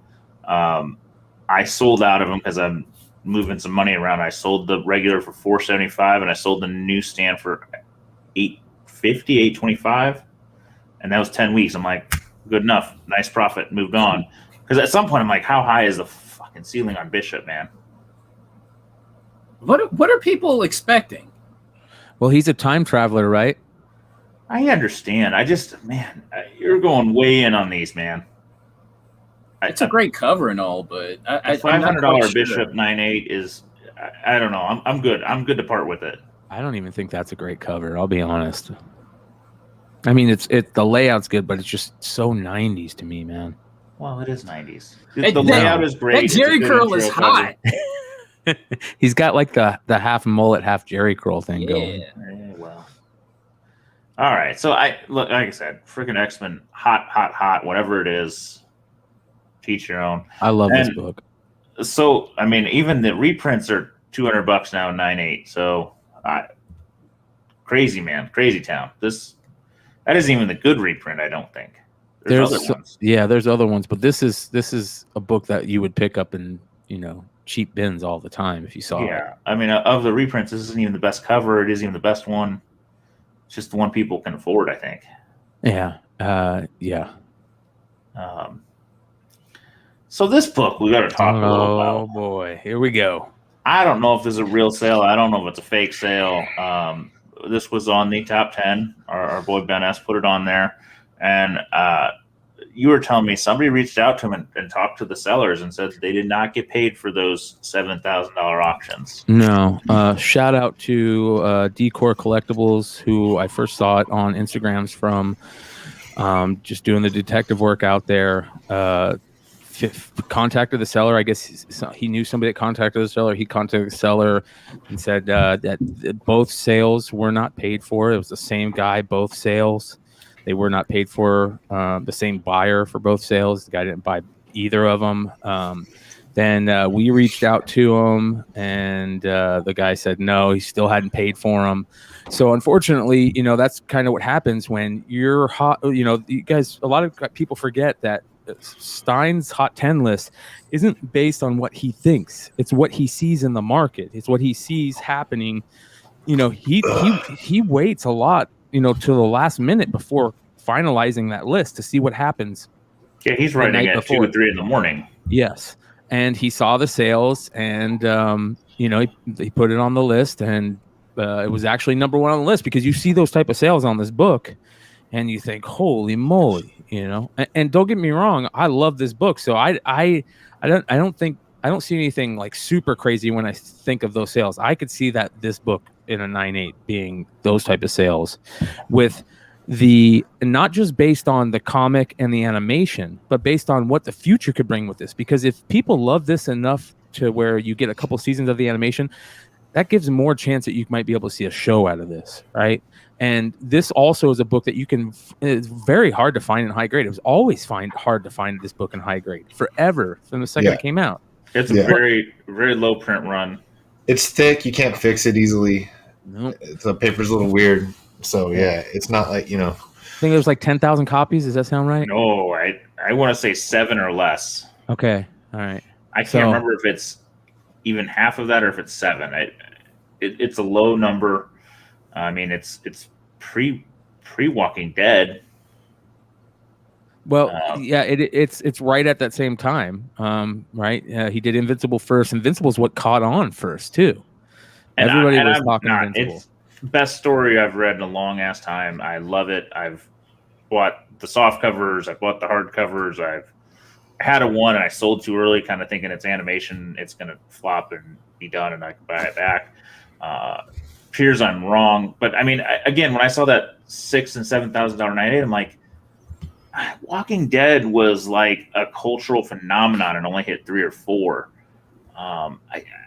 I understand it's great animation, a great story, and the market is hotter, but man, 7K had me going, then why is Walking Dead not doubling back up? Because that was a monster. It's coming up soon. Supposedly, Thanks, to the best of my knowledge, supposedly to my knowledge that they're still like in line with making the future Rick movies and shit like that. So a couple grand on Walking Dead 1, I mean that 9.8, like you can get a raw less than that. I don't think it's a terrible purchase. I think Rick Grimes, great comic character, great TV character. I got one cheap a long time. I'm not cheap, but I basically took a $500 profit on a 9.8. It was good with that at the time, but I really wish I still had it. But I like the comic. I like the show. I'm the only one still watching, apparently. So I got that going for me. I'm right there with you, Sean. For the Walking Dead stuff, I think that book, for all of us that were collecting during that time and have been collecting since then, that's one of those books that we all kind of wanted and to try and pick off. And for the longest time, people were talking about that. Like that's the book of our generation. That's the AF. I remember people saying all the time, that's the AF-15 of our generation. This and that. Yeah, we didn't know it was Ultimate Fallout 4 at the time. Yeah. Did not. Because that was $2. Wow. It was like, dude, it was cover. Okay. This is interesting. I didn't know that. Dennis is saying Kirkman used to take 10 to 20 of each The Walking Dead and Invincible to shows and sell them to fans at cover as a good. So that's kind of cool. Good read. Yeah, that's a good read. I mean, it's an amazing book, and if you haven't read it, you should. I mean, find it somewhere. It is a fantastic story. If you haven't watched the show, watch it. It's great. just So we finished gotta find out if this guy paid now, right? probably. Who knows? He had bad information to go on. God, it pisses Could be me a real off. buyer. Because bad, like you said, bad information to go on. I had a dude the other day buy, not in this universe, but like $500 or $600 book, and then just later said that was a mistake. Cancel. Yeah, lots of. And I'm all, no, fuck you. Take the buyer strike because I just lost 35 watchers, right? Yeah. And then now it looks like I sold it. You know what I mean? And that's what it was like. You're fucking up the market. And I see the dude with one for sale, and immediately I tell my friends, block this person, and you just got blocked by 40 or 50 fucking people. So wear it. Including some big even an sellers. apology or some stupid story would have went further than like his demand, since apparently eBay just doesn't give a shit. You know, they just don't give a shit. They're starting to give a shit with card people. Let's hope that. Glad to hear it. Yeah. Glad to hear it. Can't cancel. And I mean, I've canceled a few bids, but they legitimately were bad bids. Like I bid like $30,000 on a Daredevil book once. Like, and Sometimes you have a typo. And it wasn't a 9.8 of number one. All right. Yeah. And legit typo, and said, I'm gonna bid again. Don't block me. And then became, and then still, yeah. I was at work once doing a bid last minute, doing a snipe, and somebody walked up to me to say something. And I hit an extra zero and shit. Yeah. And you just pray. Yeah. Carter, you ever come across any of the early Invincible stuff out digging? Years ago. Not anymore, right? I came across the number one. I sold that thing a long time ago. I mean, I looked for it forever. Yeah. The only one I ever got, I bought a freaking massive collection. I got one, and it was maybe an 8.5 or a 9, and I kept it for a really long time. I sold it. I got a nice profit, and I assume I hope when I buy back in, I would like to, but I'm just going to ride it out for now.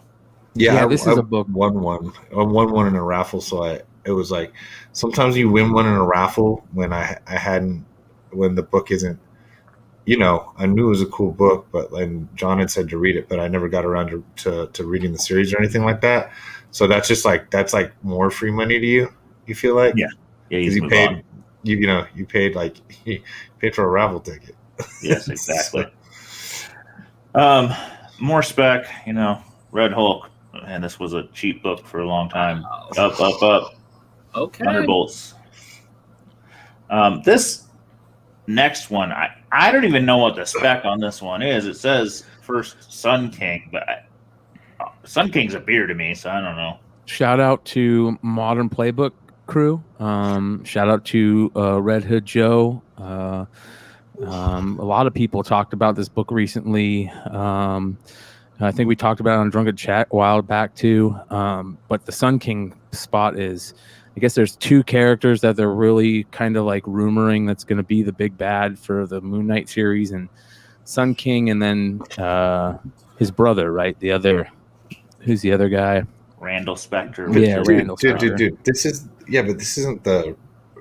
You realize this isn't the original book, right? No, this is the second print. That's the cover, but that's the cover to 25. I know it's the cover. Yeah, that's a different character you're thinking of, which is the original 25.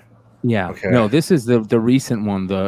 Came out during the lenticular stuff, and well, I tell you what, I sold my Randall Spector 9.8. I had bought that book.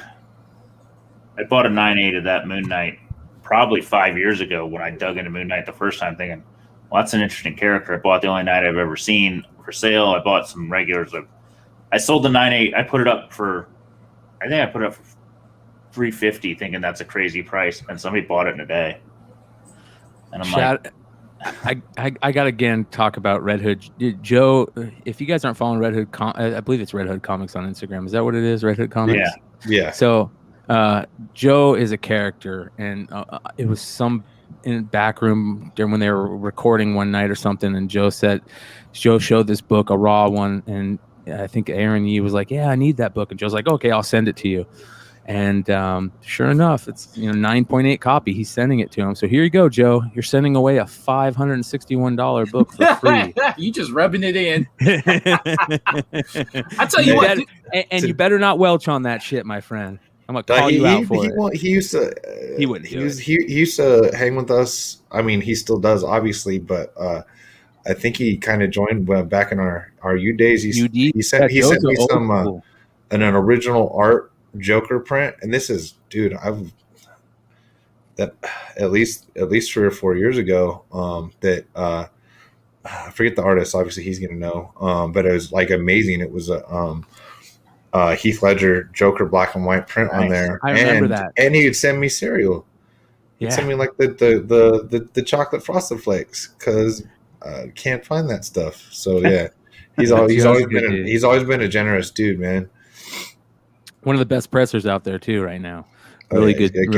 He's got good pressing game. So really good IG page too, man. Oh, works it.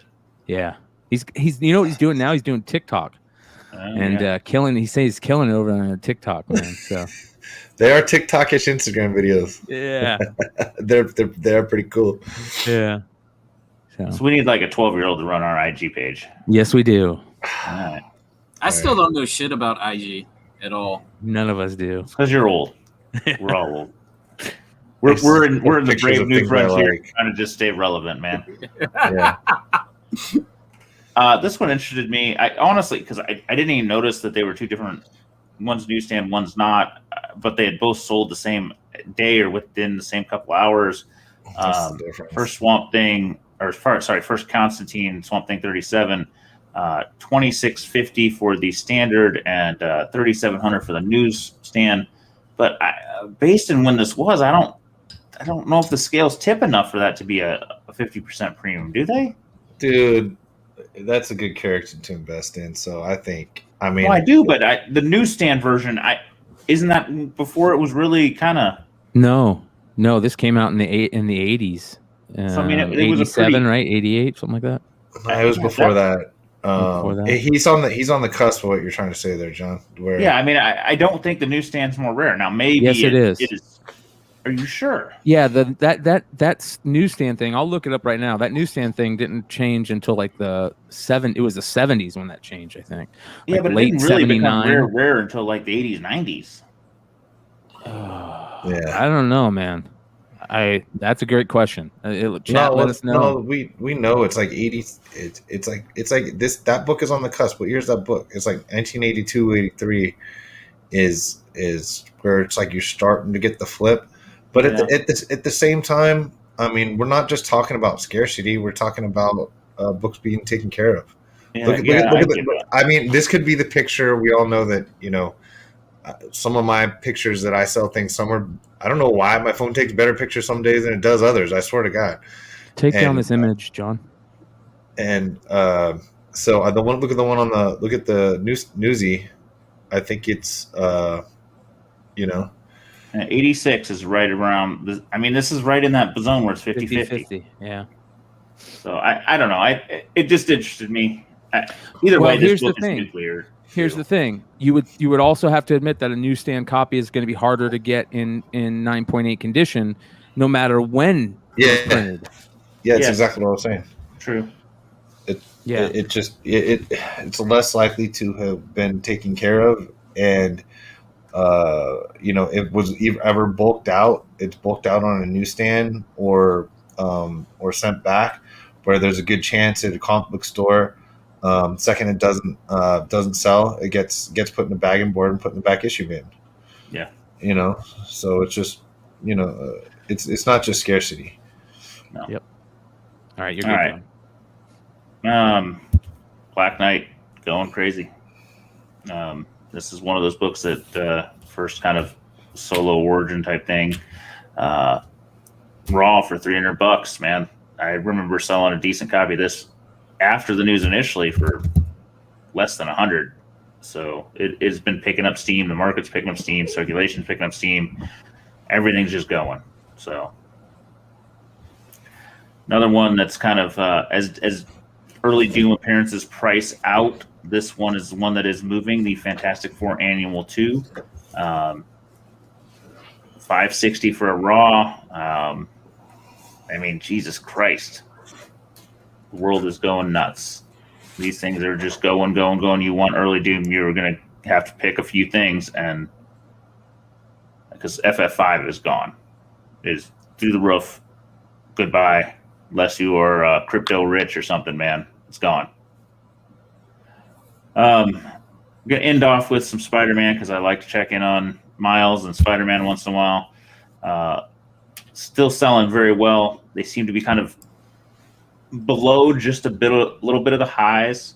I can see a little easier on the second print, which was floating $1,100-1,200 for a minute. That's my sale. He didn't pay it. Oh, really? I couldn't believe it. I was like, holy shit. Well, he thought he got a pretty good deal, honestly. He said he's gonna pay. Okay, I was gonna say I think he would. I was like, fair. I'm hoping he doesn't. Yeah, right. And I'm not. But you'll see him pick up, so I don't care. This is fucking free money. So I'm not. I mean, I'm not judging one way or the other. I'm just saying the Spider-Man between Miles and all the Venom stuff, it has toned down. If you look, I didn't take pictures of everything.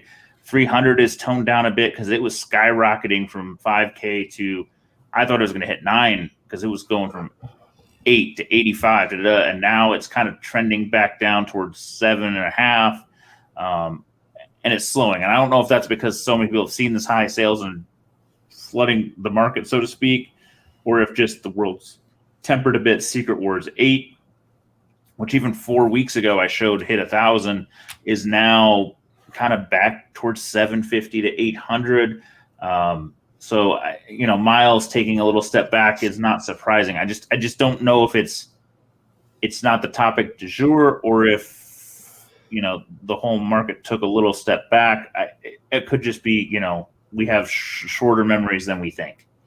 It used to be 3 months was a short memory. Now it's 3 weeks, man. A badass book. If you're going to buy a Spider-Man 1, this is the second rarest to the platinum, the UPC gold.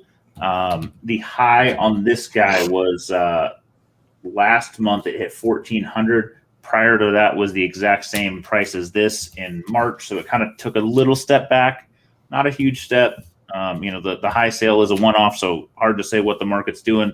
But I think some of these books have lost a little bit of steam. I don't know that that's a permanent thing. I just think it's just a slow little. There's a breather. I'd buy that in a heartbeat. It's June. I just said Vegas was full. Yeah. Like, I'm not saying it looked around the casinos going like all these people probably collect comics, but like I'm just saying like there's people out doing shit. Kids are home from school and America's opening up, and auctions and such aren't going to hit what they did a month ago or the month before that. Unless extraordinarily rare stuff. I think that's a good purchase right there. Yeah, I don't think anything's dying. I just think there's a little less heat. So, one last one. AF-15 page, no grade, $1,000. I don't know how I feel. I mean, I guess if you're gonna do a Silver Age book, this is a Silver Age book to do it. But I've got a Tech 27 page just because it was Tech 27. If you got an Action 1, a Superman 1, a Batman 1. Some of those big boy books I like. I don't love the Silver Age because it feels like they just made it a piece out of something that was whole. I don't know, but shit, you can't afford one now because what's anything with a cover is $10K. So maybe $1,000 a page. And Amazing Spider-Man 1 is through the roof now too. I don't disagree with it, but man, I don't feel good about it. Yeah. So I bought a Batman 1 page a long time ago and just kept it. Good purchase. I wish Dino wouldn't have listened to me and bought the Joker page, but whatever. And he's on the page. So Batman. That's solid. I mean, my tech funny. He's fighting a giant with a stick. My tech page isn't even a Batman page, but I took it. Take it. Take it all day. You got one more piece than I do. Yeah. All right. That's all I got, Brian. I will turn it over to you. All right, so this is an interesting sale it hasn't happened, but this is up for sale right now on eBay. This is the Evil Eddie Topps Garbage Pail Kids Super Fractor from the Chrome series. This was me and Sean have talked about this series a lot on the show. We opened up a bunch trying to pull some, good refractors. I did pull a Super Fractor, but it wasn't one of the normal cards. It was one of the what do they call them in the Topps Chrome? Like ones that there's Garbage Pail Kids cards that they didn't release in the original set. They were supposed to be released, but they held off on them, so they put them out in the Topps Chrome, and I got a Super Fractor out of that. But I always thought how amazing it'd be to own a Super Fractor of the Atom Bomb. Well, this isn't even Nasty Nick; it's Evil Eddie, and it's up for 80,000. So absolutely bonkers, crazy. It came back at 10. Yeah, the only copies at 10. Yeah, dope. That's dope, Yeah. Right? It's pretty awesome. Yeah. So this was another crazy sale. This is a PSA 10 Blasted Billy, sold for almost $3,500, $3,400, 31 bids. Crazy, absolutely bonkers. This is a $500 card, a couple years ago. This is a box of Pokemon cards. Talking about Pokemon, one of the stories about the Logan Paul fight was him walking out with his Charizard, BGS 10 Beckett Grading Services 10. That's a $150,000 card that I think he got out of a box that he opened on his channel. Well, here is a unopened box of Team Rocket First Edition Brewster box, factory sealed, that sold for $13,000. Fucking crazy, man. That is so crazy to me. We've talked about the Batman cards on here from the 60s. This is a really gorgeous PSA 10 of the Riddler card, which is a great card. It has him trying to saw Robin in half. Like, what a great card, especially to have in a PSA 10. Sold for just under $2,000, which I'll be honest, I could see that maybe going for more next week. You think he could sell them to Two-Face if you split them in half perfectly like that? Why not? Let's turn them into Two-Face. Yeah. Let's sew them together. Let's split Two-Face in half. Robin face, yeah. Didn't they do that in the comics where they had one that was like half Batman, half Superman or something? Like, yeah, composite Superman. Or yeah, something composite. like Composite, yeah. Yeah, that shit was funny. So, anyways, $1,800. That's a sweet card. This is interesting. How about this one? For all you nerds, you freaking nerds out there that like Star Trek. Nerds. Yeah, Star Trek's nerds. Full over. Yeah, 1976 Top Star Trek, the USS Enterprise card number 1 in a PSA 10.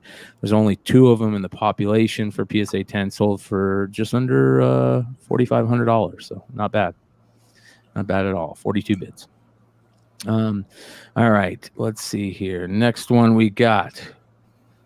How about this one? This was kind of interesting to me. This is a 2021 Upper Deck Marvel Anthony Mackie autograph, but he only autographed 35 of them with the Captain America moniker on it. And this you usually don't see these star cards sell for this much. Like, to see a star card, unless it's like somebody like Princess Leia or somebody, they usually don't sell for that much. But $2,000 for Anthony Mackie is pretty crazy. So he probably got there's probably some people out there that can make some money on some of these star cards right now if you got the right ones. This is why I talk about that, though, because then you see sales like this. James Gandolfini 2013 Leaf, the nomination autograph, right? Sold for $600, a little under $600. Like, I would rather have that James Gandolfini than Anthony Mackie any day. Yeah, 100%. Right? Yeah, pretty sick. They're both kind of sick, to be honest with you. But yeah. Yeah. I mean, Gandolfini was a fucking man, the best TV dad of all time. Yeah. So, keep an eye on those things. A couple more that I thought was interesting. So I pulled up the actual pages. This is a 1995 Spawn Wildstorm card.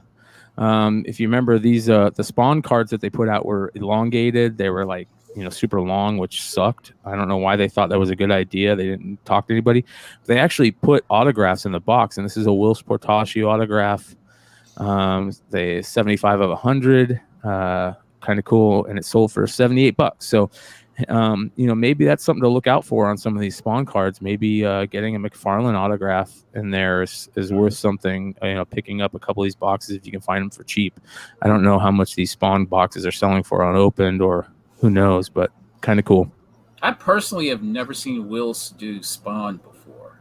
Yeah, I don't know if that's actually a thing or not. You know what I mean? That's a great point. He did some covers. I had a Will's Spawn. I want 195. I think it's 195. It's whatever the white cover is within a couple issues of that. It could be that one. All right. And I got it. I had it. Well, I didn't get it autographed. I found it autographed and bought it. And I thought it was his cover. I'm not sure. I think he might have had some in the late 190s then, if I'm right. This is kind of cool. Shout out to a homie on Instagram that I keep in touch with, and I think he's overseas in Germany, maybe. He hits me up about these cards that a lot of people don't know about. Of course, Panini did a lot of early, comic cards before anybody was doing it, and he hit me up this week. He finally found these. He's been looking for a while. These are from 1988. They're Venom cards, so I guess these might be considered the Venom rookies. He is finding stuff all the time. He's finding like 1966 Hulk cards, early Rogue and Miss Marvel cards over there, like Donner's cards from Captain America from the 60s and Iron Man, the Black Knight from the 60s. A lot of crazy stuff that he's finding over there that is really cool. So maybe this is something that we'll try and talk more about in the future. I know Nico is probably he's going crazy because I'm talking about his the things that he keeps on talking about getting into, but anyways, I think these kind of things are cool. It's cool to find about new stuff. I'm really into a lot of the European cards. I'm not anymore because they're too expensive, but maybe these things might be worth getting into. So sorry, I keep putting that. Hey, pre-tongue Venom is adorable, is he not? He is cute. He is. That's a great point. I forget where we talked about that, but not until Larson did he become all creepy and shit. So here we go. Uniform says 2020 Upper Deck Marvel Anime Momoko boxes are about $250. Yeah, we actually saw Aaron Yee open up one of those boxes on camera one night live on YouTube, and it was kind of interesting. I would love to see more of those recent Marvel boxes, see what people are getting out of them. Here's another crazy Pokemon thing, but this is for Matt DeVoe and all the video game fans out there. Oh my god. Right, so this is a 1999 Pokemon Yellow Pikachu Special Edition Nintendo Game Boy Advance that is graded 7.5. Right, that looks cool as shit. That looks cool, having those things graded like that. Yeah, it does. I would totally have like that, have like a Zelda, Legend of Zelda on my wall or something, or Tecmo Bowl or Blades of Steel or something. But this one sold for $3,300. So that's look how beautiful. It even's got the shrink wrap on it. Damn. Not that, but that. So. There you go, you guys. Go get your Game Boy Advance stuff graded, and I'm sure they grade them in loose too. Getting back to this, this is what I wanted to bring up about the Marvel stuff. This is from 1966. This is the Marvel stuff in a complete set. This is the Donruss set. Complete set recently sold for $812. This guy had a lot of really crazy items sell. I believe this is the guy. Let me make sure. I could be talking. Yeah, here we go. He had the 86 Donruss set. He had some more 86. He had this 86 Donruss set for Marvel superheroes. Another Marvel superheroes. I don't know what this is. He sold another Donruss set for $1,500. Different one, looks like. He had a lot of these cards that you never thought would sell, but they sold for crazy money. Outer Limits trading cards. So a lot of those cards are selling for crazy money right now. Those weird ones. Here's another weird one. This is Secret Wars from 1984. Leaf Trading Company did this. And I don't know how many people know about these. We've talked about them before, but What? not like, yeah, this is crazy. So here, you guys, I'll give you some of these. They kind of put Hulk, the David Banner Hulk stuff, right? But here are some of the cards, as you can see. They got Monica Rambeau on there. That's interesting. I don't know if they have. It'll be interesting to see if there's a Spider-Man in here. I didn't see it. But anyways, this set sold for $51. So that's very affordable. I would have bought that set. Dude, I think those top loaders sell secondarily, even scratched up for $51 now. Yeah, you're 100% right. I mean, the people could have bought this just for the damn top loaders itself. Absolutely crazy. So, but that is the market report, ladies and gentlemen. Thank you for hanging out for that. And we'll get into some crazy pickups. So 200 live viewers. We appreciate you guys. Make sure for those of you guys that weren't here in the beginning, we're giving away this dope John Gallagher Wanted Comics House on the Lake. Nice House on the Lake #1. This gorgeous exclusive cover from DC. And John Gallagher, really good job. We're going to give this book away. So in order to win this book after the show is done, go to the YouTube channel. Make sure you guys subscribe if you're not a subscriber, and let us know your favorite horror movie that has water in it. It has something to do with water in it. It's got to be a horror movie. Sean said the obvious one when we all see this. All of us people who are in our late 30s and up. Remember Phoebe Cates. Phoebe. That's exactly what any of us thinks of when we see this. But we did get to announce the new cover for that book tonight for Nice House on the Lake #2 with John Gallagher. So make sure you guys, if you haven't seen that, rewind it and check it out. John came on and talked about it. It was a really creepy cover and some really cool things that you can do with the ideas in that cover. But again, if you want to win that Nice House on the Lake #1, make sure to leave a comment on the YouTube video after we're done. Your favorite horror movie that has to do with water or anything to do with water. And then you got to be a subscriber to Tales from the Flipside, and you got to follow Wanted Comics on IG. All right. Who's got pickups? You guys want to? I got Carter, pickups. You want to start? Yeah. I got pickups. Now, we were talking about Dr. Doom and early Dr. Doom. So I came across this the other day. I typically kind of stay away from graded books because I just rather buy raw. Yeah. You know? But so we have Amazing Spider-Man #5 and a CGC 4.5. We picked this up for $800 out the door. What is a great deal right now? Yeah. What does it sell for right now? I'd say a 4.0, a graded 4.0 is like an easy like 1,400. Wow. There you go. Yeah. And that's a nice looking 4.5. And I would say like just like a raw copy will sell for like 800. You know what I'm saying? So yeah, this was a terrific deal. I saw it. Like I've been looking at this book for quite a few months at this store, and he's never raised the price on it. Actually, he even dropped the price by $50 for me. You know, so there you go. Yeah, all day. I couldn't pass this deal. This was a hell of a deal, and I just figured, you know what, we're going hard, so let's go hard. I'll tell you what. Before we get back into some more comic books, I picked these up. I went to a toy store. We found party napkins from G.I. Joe. I love this. How hot is this? Those. My mom, I guarantee my mom had a fucking G.I. Joe party for me when I was a kid with those things. These are like $3 a piece, and I was all over these for $3. Hell yeah. And the best part, you can save one and have a party with the other. You know that's right. Totally usable. Yeah. Okay, now I gotta talk about this. So we have Golden Girl from 1984. Okay, so who ripped off who? Did Golden Girl rip off She-Ra, or did She-Ra rip off Golden Girl? It looks to me, I don't remember She-Ra being in 84, right? I could have swore she was 84. I could have swore. I'm not sure. The toy? Hold on. Let me get it off the wall.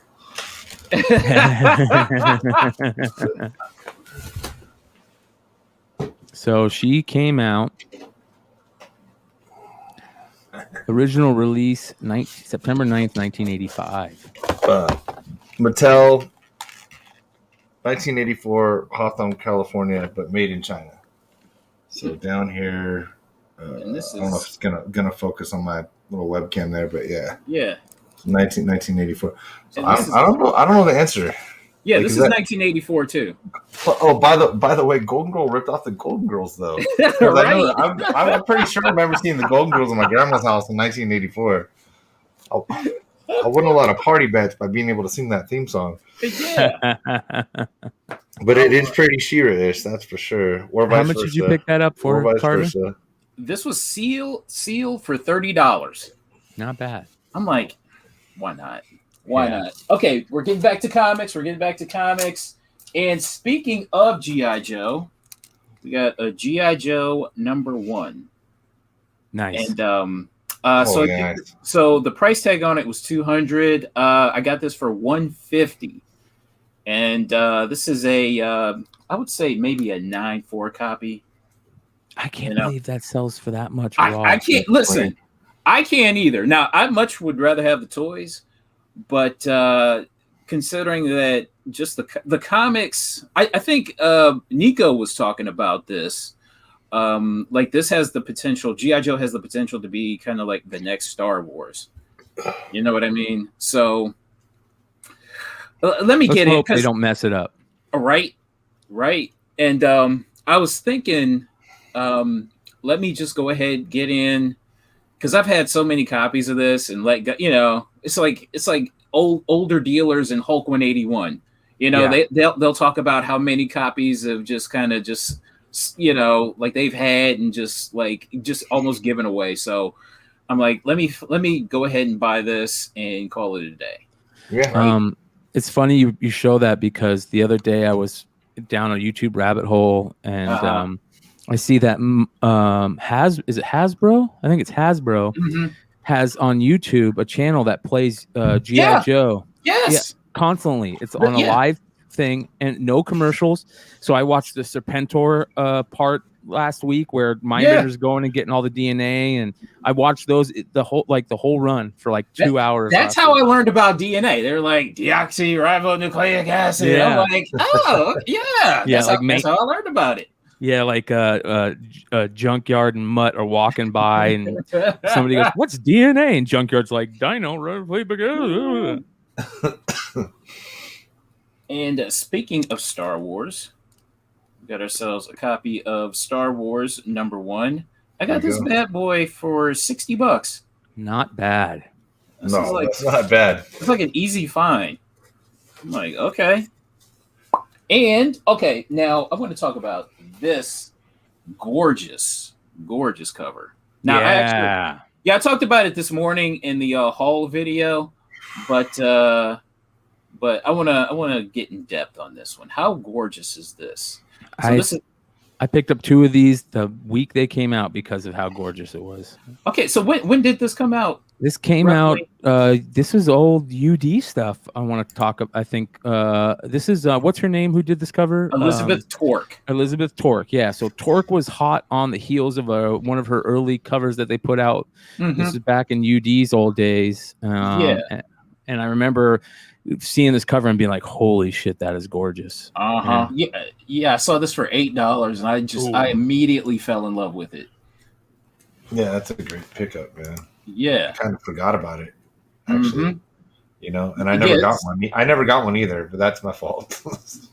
I think there are still some, some $30 copies out there. So, Mystique has always been one of my all-time favorite characters, and her skull belt is fucking awesome. That skull belt is so cool, man. If in another life I was a cosplayer and a chick, I'd be all over that skull belt and Mystique.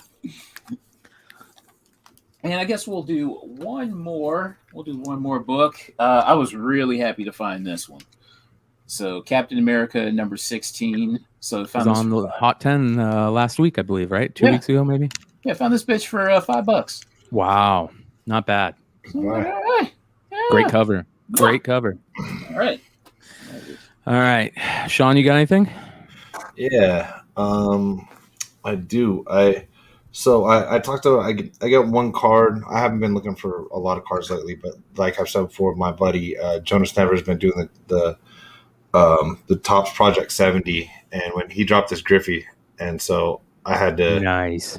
For $20 shipped to your house, dude. Like, and that's that all-star version when he had that fire gloves, hat on backwards, everything like that, Space Needle in the background and stuff. So it was just that's being a big Griffey fan from that era, and still now, I guess, right? He just doesn't have to play anymore, and happening to know the artist that was a purchase. These have dropped. I still believe in them, so I find them cheap. I brought one up not that long ago, but I kept the Marvel 17. They get stuff from from our friends over at Comic Book Exclusives with some of their numbered books. So with the Star Wars Bounty Hunters, Boba stuff with the Alpha, got that in there. Same with the High Republic. So I want to give a shout out comicbookexclusives.com again, friends of ours. And I got a CGC box back weeks ago before I was on, not a couple weeks ago, but in between because I couldn't come on last week. So I'm just gonna I got the box sitting here. Not sure exactly which I'm gonna grab. Some are doubles, so I'm not gonna show you doubles. My first one is a mega complaint because they don't put a fucking lid inside their boxes when they ship you a whole 25 boxes anymore. They fill it with bubble wrap. So super excited about the NYCC Phantom Star Killer until the entire corner is destroyed out of the book. And so now I got to deal with them with this foam card, and this book was a gift from our friend Matt Didvo over at coverprice.com. Just as a friendly gift, and I think such a great book. I graded it to keep it, and it came back the grade I thought it was going to come back at, a nice 9.8, and broken in a box. So you got to deal with that. That sucks. That sucks. Let me see. Try not to be as loud over here. We're going remastered X-Men Gold 1, 9.8. So we got the Jim Lee. The back is Super 6. So I think this is as a remaster. I think it's the 1 in 1,000. If it's not, it's 1 in 500. But because they did the sketch on the back, I think it's the 1 in 1,000. And so I saw the grade on that. Was happy to get that. Gorgeous Jim Lee book there. We go with.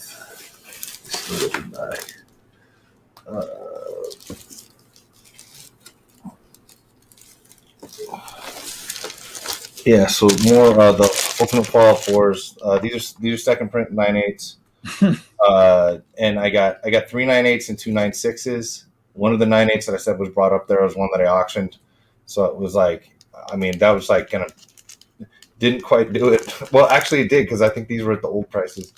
So if somebody just pays for the other one, it does for the grading, because these aren't ones that I bought back in the day for $4 or anything. But they were like, I got a whole bunch off of Mile High and stuff like that. So anyway, so they're gonna go well, and I don't really intend on selling too many of those, to be honest with you. But like a couple to make your money back real quick, or to pay for your things. I graded, so the boys had,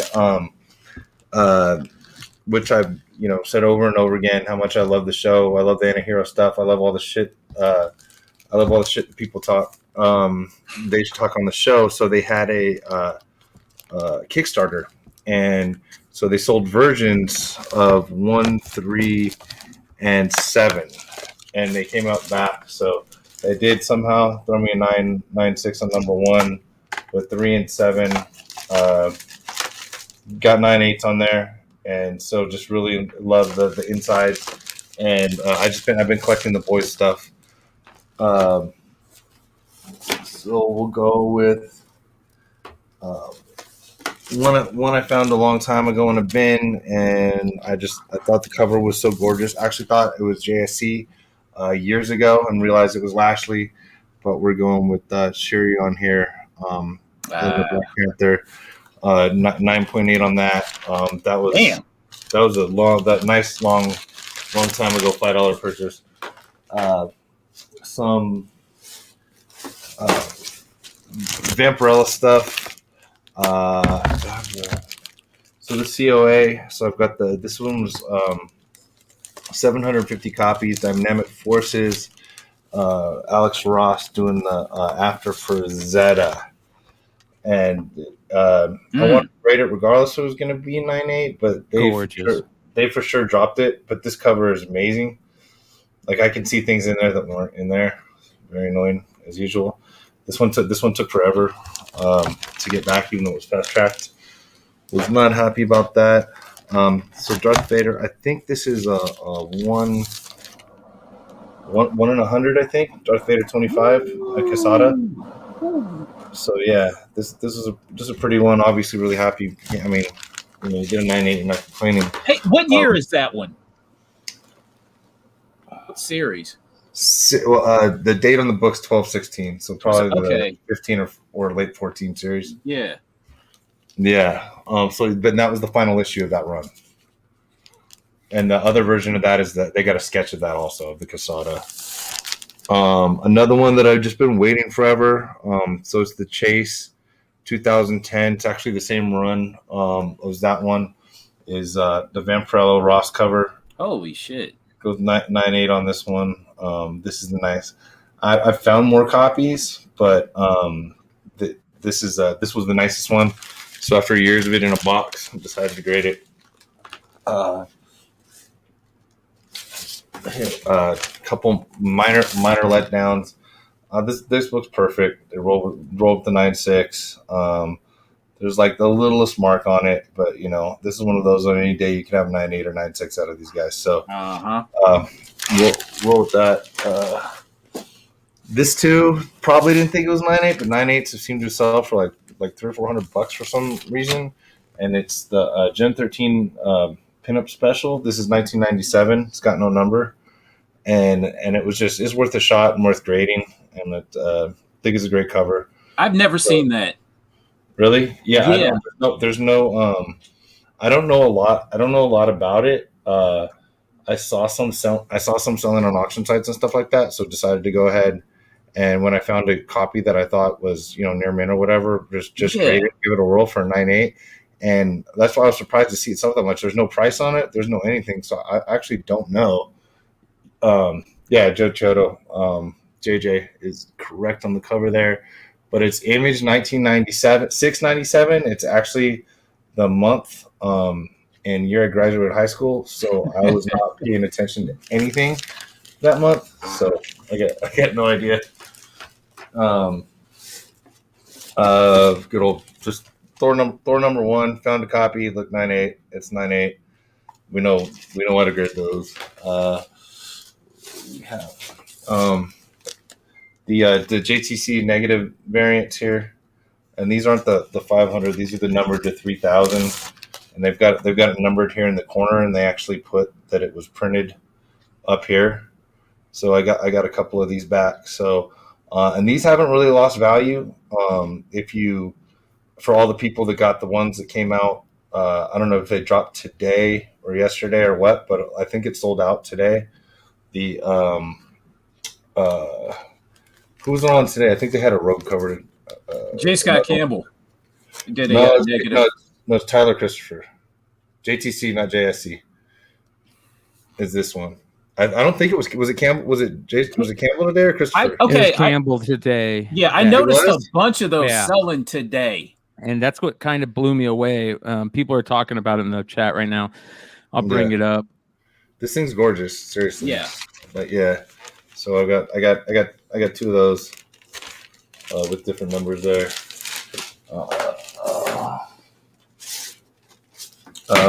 Good old monstrous one. It's been spit in the box, and I never didn't feel you need to really get rid of it. just waiting to grade it when I was grading more, personal, some of the stuff I'm keeping and stuff like that, or holding on to for a while. So Monstrous one that I've had a long time. That'll be 9.8. It is. There's nothing I have that I think is a 9.8 ever. I mean, I wouldn't ever like if I only graded I used to only grade things I thought were 9.8, and then like a lot of these prices on 9.4s, 9.6s on things I never would have thought of grading. I was like, screw it, I'll just pay for it, because you know what I mean. I never would have graded a Teen Titans 12 9.4, and you grade them and sell them for $250. And you're like, okay, well, good on me. I know. My rule is like if it sells at a good clip at like a 9.4, then I'll have it graded. Yeah, it depends. So it's that. Okay, so it was Campbell. Never mind. Yeah. Isn't it? It kind of feels kind of cheap, like that he's doing the negative space stuff. I mean, it looks a whole lot like exactly what I just showed you. Yeah, like a whole lot. So no, that's why I was like, okay.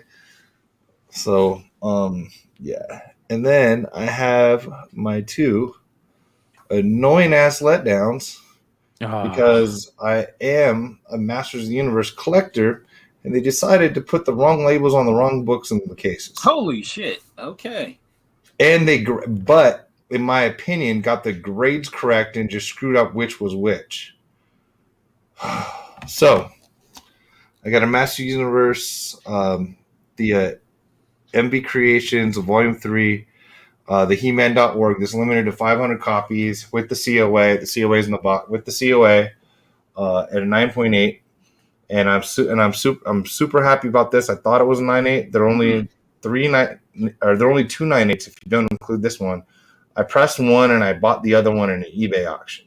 So I literally have seen every 9.8 copy. Now the problem is they put that it's number 8 on the label. So that does not make me very happy. That pisses me off. And that also led me to believe, when I was checking my grades online, that I had a 9.8 in number 8 instead of number 1. I don't. This says 9.4, and if you compare these books, I did not expect 9.8 on this book, but it's also limited to 500 with the COA. I know it's near mint. Give it a shot. I'm a Masters Universe guy. No big deal. Give them the money. If they would have said 9.4 and they didn't put that it was number 1 on the label, I would have been completely content with this. But they have already put that it is number 1 on the label with the wrong ones. They figured it out.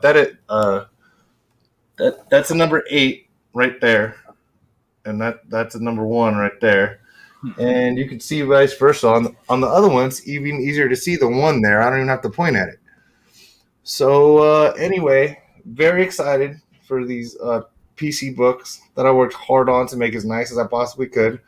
Was really surprised online that this one got a 9.4, the other one got or that this one got a 9.8 and the other one got a 9.4. See, I'm even confusing myself because that's inaccurate. They put the right grades and the wrong labels on the book. So it's like, and now it's like, how am I even going to describe this on the phone? I've been out of town for about a week, so maybe I figured it out, man. Maybe I figured. Good Lord, man. Good Lord, maybe Dennis is right.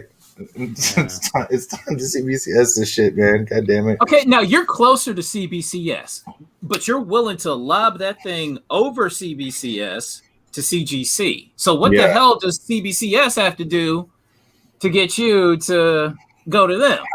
That's true. It's not that much further. Like, I'm pretty sure the books still only take one airplane either way they go. I've also had a dealer account at CGC for years, so it was cheaper and made it easier. And now it's getting to a point, especially with the prices up that much higher and stuff like that, and being able to use other CBCS dealers accounts. We'll have to see. We'll have to see. And I'm actually going to start posting a lot of my Masters of the Universe labs online leading up to leading up to the comics that are dropping next month. So I'm super. That's one of the reasons I was super excited to get these things. You know what I mean? Mm-hmm. And if you look at what I have bought for myself personally, there's a lot of there's probably a third CBCS books for the Masters Universe slabs that I have out of about 30 or more slabs probably. So I don't know the answer. Get them back faster, grade them accurately. Don't screw them up. Well, for those of you that heard him talk about the Master of the Universe stuff that's coming out in the following month, make sure to tune in next week. And if you guys really like certain Masters of the Universe artists, you'll be very happy you tune in. All right, let's see here. I got some pickups. I got some really interesting stuff towards the end. I'll show you. But so these are some of the books that I picked up at that Star Wars or that toy thing. I'll just show you guys. I got some of the nice Republic run stuff. The Dirt. Isn't this is this a first appearance of Dirt? Yeah. Yep. And then that one too. Oh, nice. Yeah. Nice. So I got I got a large run of the Republic and the Empire stuff. I got this dope. That's a dope Jango Fett cover. Oh yeah.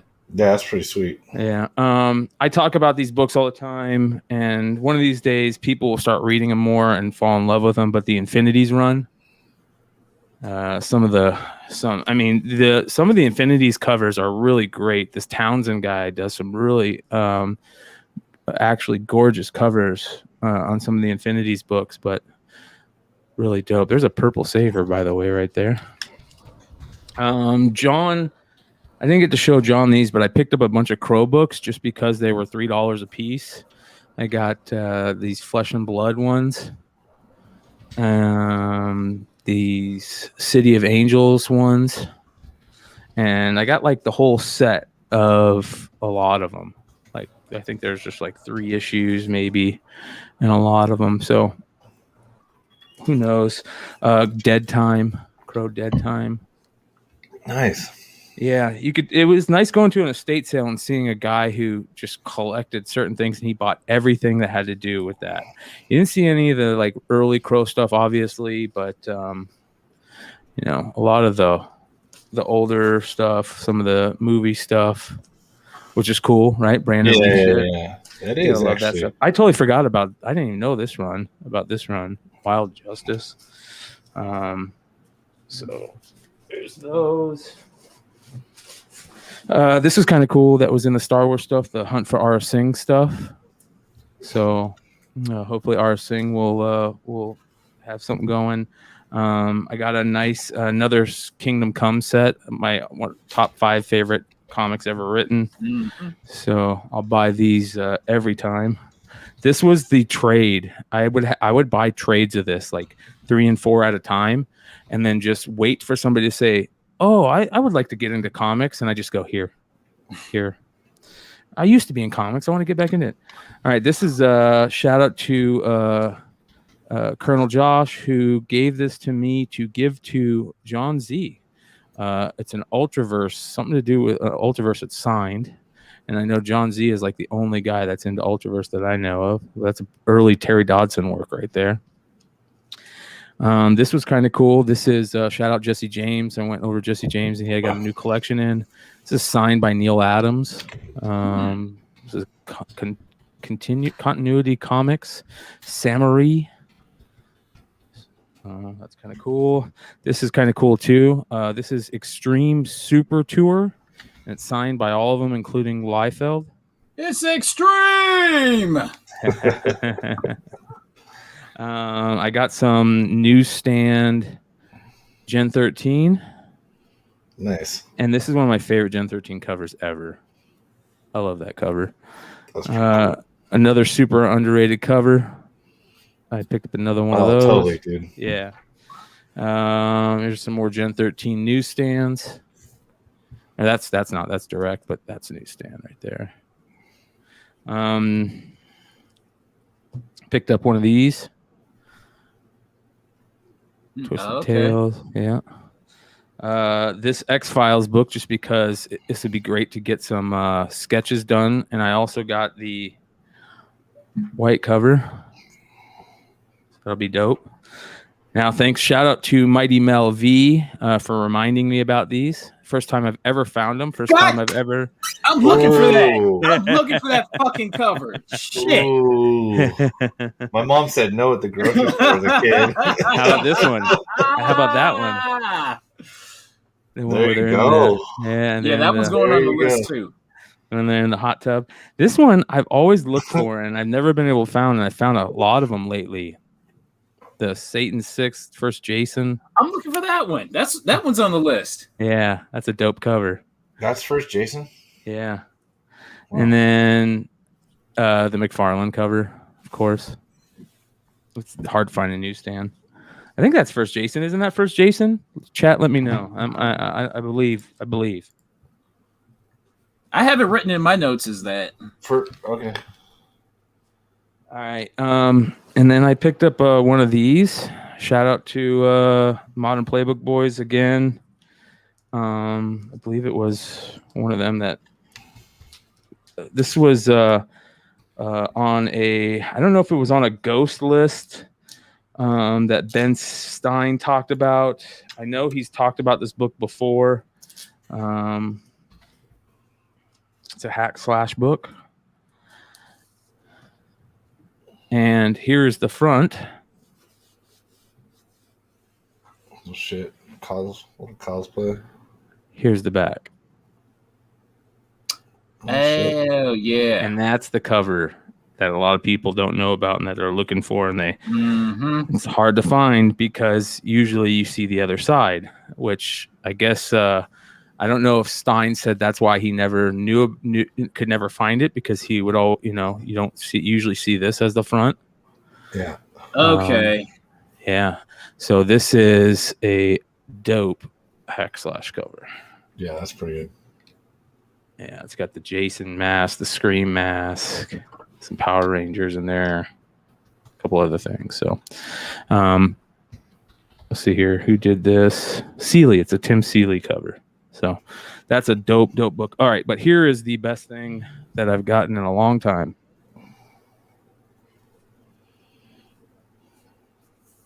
And I talked a little bit about this on Drunken Chat. And I'm not going to open it, but what I'm going to show you guys is this is the original Bufo pamphlet. I've talked about this. Let me figure this out here. Not that. I talked about this pamphlet. I've talked about Hamilton Morris. If you guys have seen Vice, Hamilton Morris has a channel or a show on there called Hamilton's Pharmacopoeia. It is by far one of the best shows I've ever seen. I would love to, like, Hamilton's like right there with like Joe Rogan as like dream guest to have on a podcast, right? This dude is just a genius. And one of the things that in counterculture lore is the Bufo alvarius psychedelic toad of the Sonoran Desert pamphlet that was secretly made by a guy named Albert Most in the Sonoran Southwest, I believe in the early 80s, 83. Yep. As it says here, by Albert Most, Gila, Arizona, summer of 1983. And it basically is the origin of how to safely use and administer 5-MeO-DMT. And in counterculture, this is one of those things because these pamphlets were handmade, super rare. You only heard about it from most people. You never got one. There was even T-shirts that you could get back in the day, mailer order. You could see it was like hand put together, really cool shit. It's like one of those grail things, right? And you used to be able to I don't think you can find them anymore, originals. If anybody ever sees an original, let me know, please. But so the cool thing that happened is over the last year or 2 years, Hamilton Morris decided he was going to find out who Albert Most is. And, he started doing some digging. And he heard this one guy was Albert Most, and he went and this one guy said, "Yeah, I'm Albert Most. I'm the guy who did it, this and that." And he did a documentary, a little show on him on the documentary. Turns out the guy was a fucking liar. He was not Albert Most. Yeah. And it's so funny how it plays out in the show.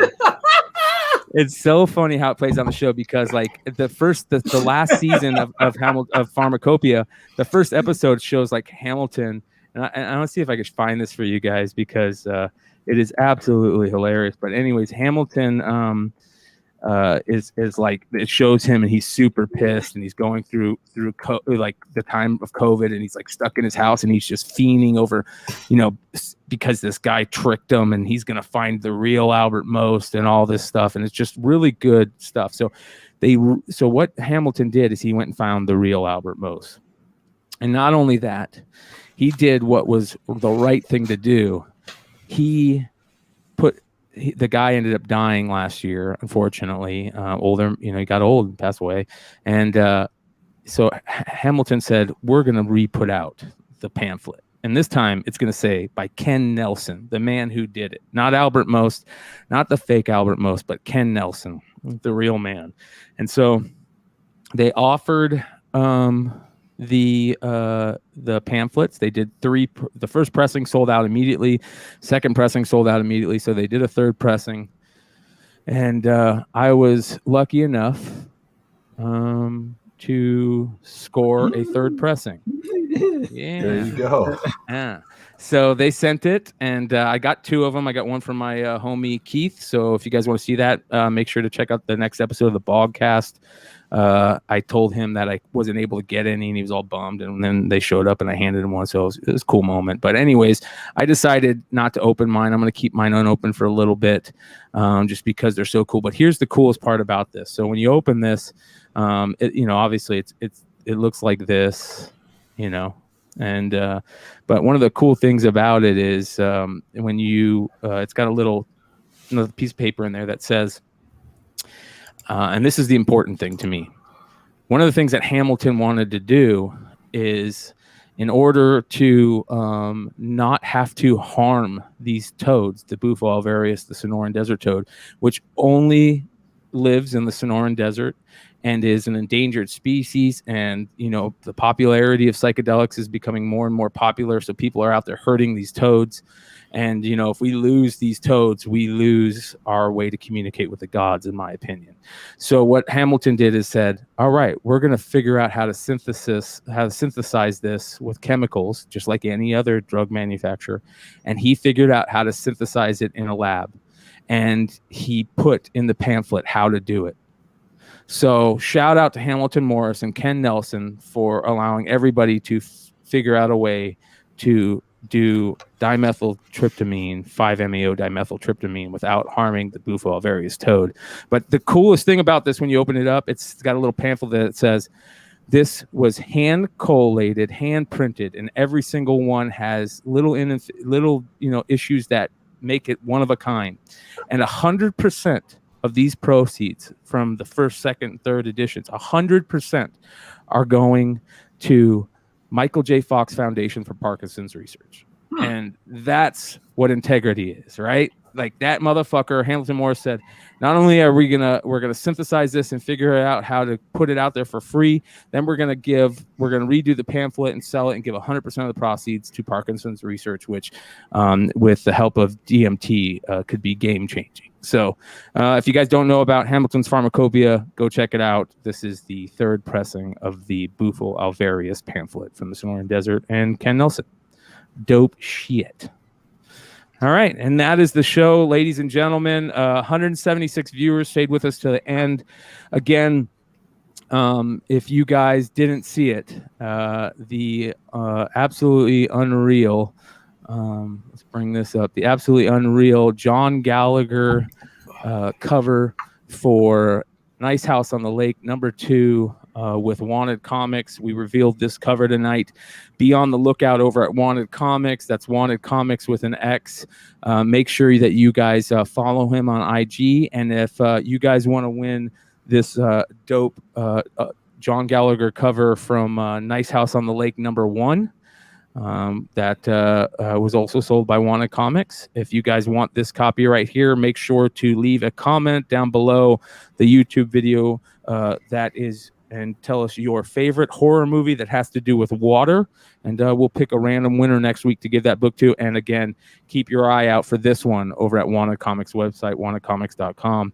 Make sure to follow the rest of our homies out there, Hive Comics, Bird City Comics, Wanted Comics, all the cool people that doing cool things that we appreciate. And make sure to sub to us. And we'll see you guys next week on Tales from the Flipside.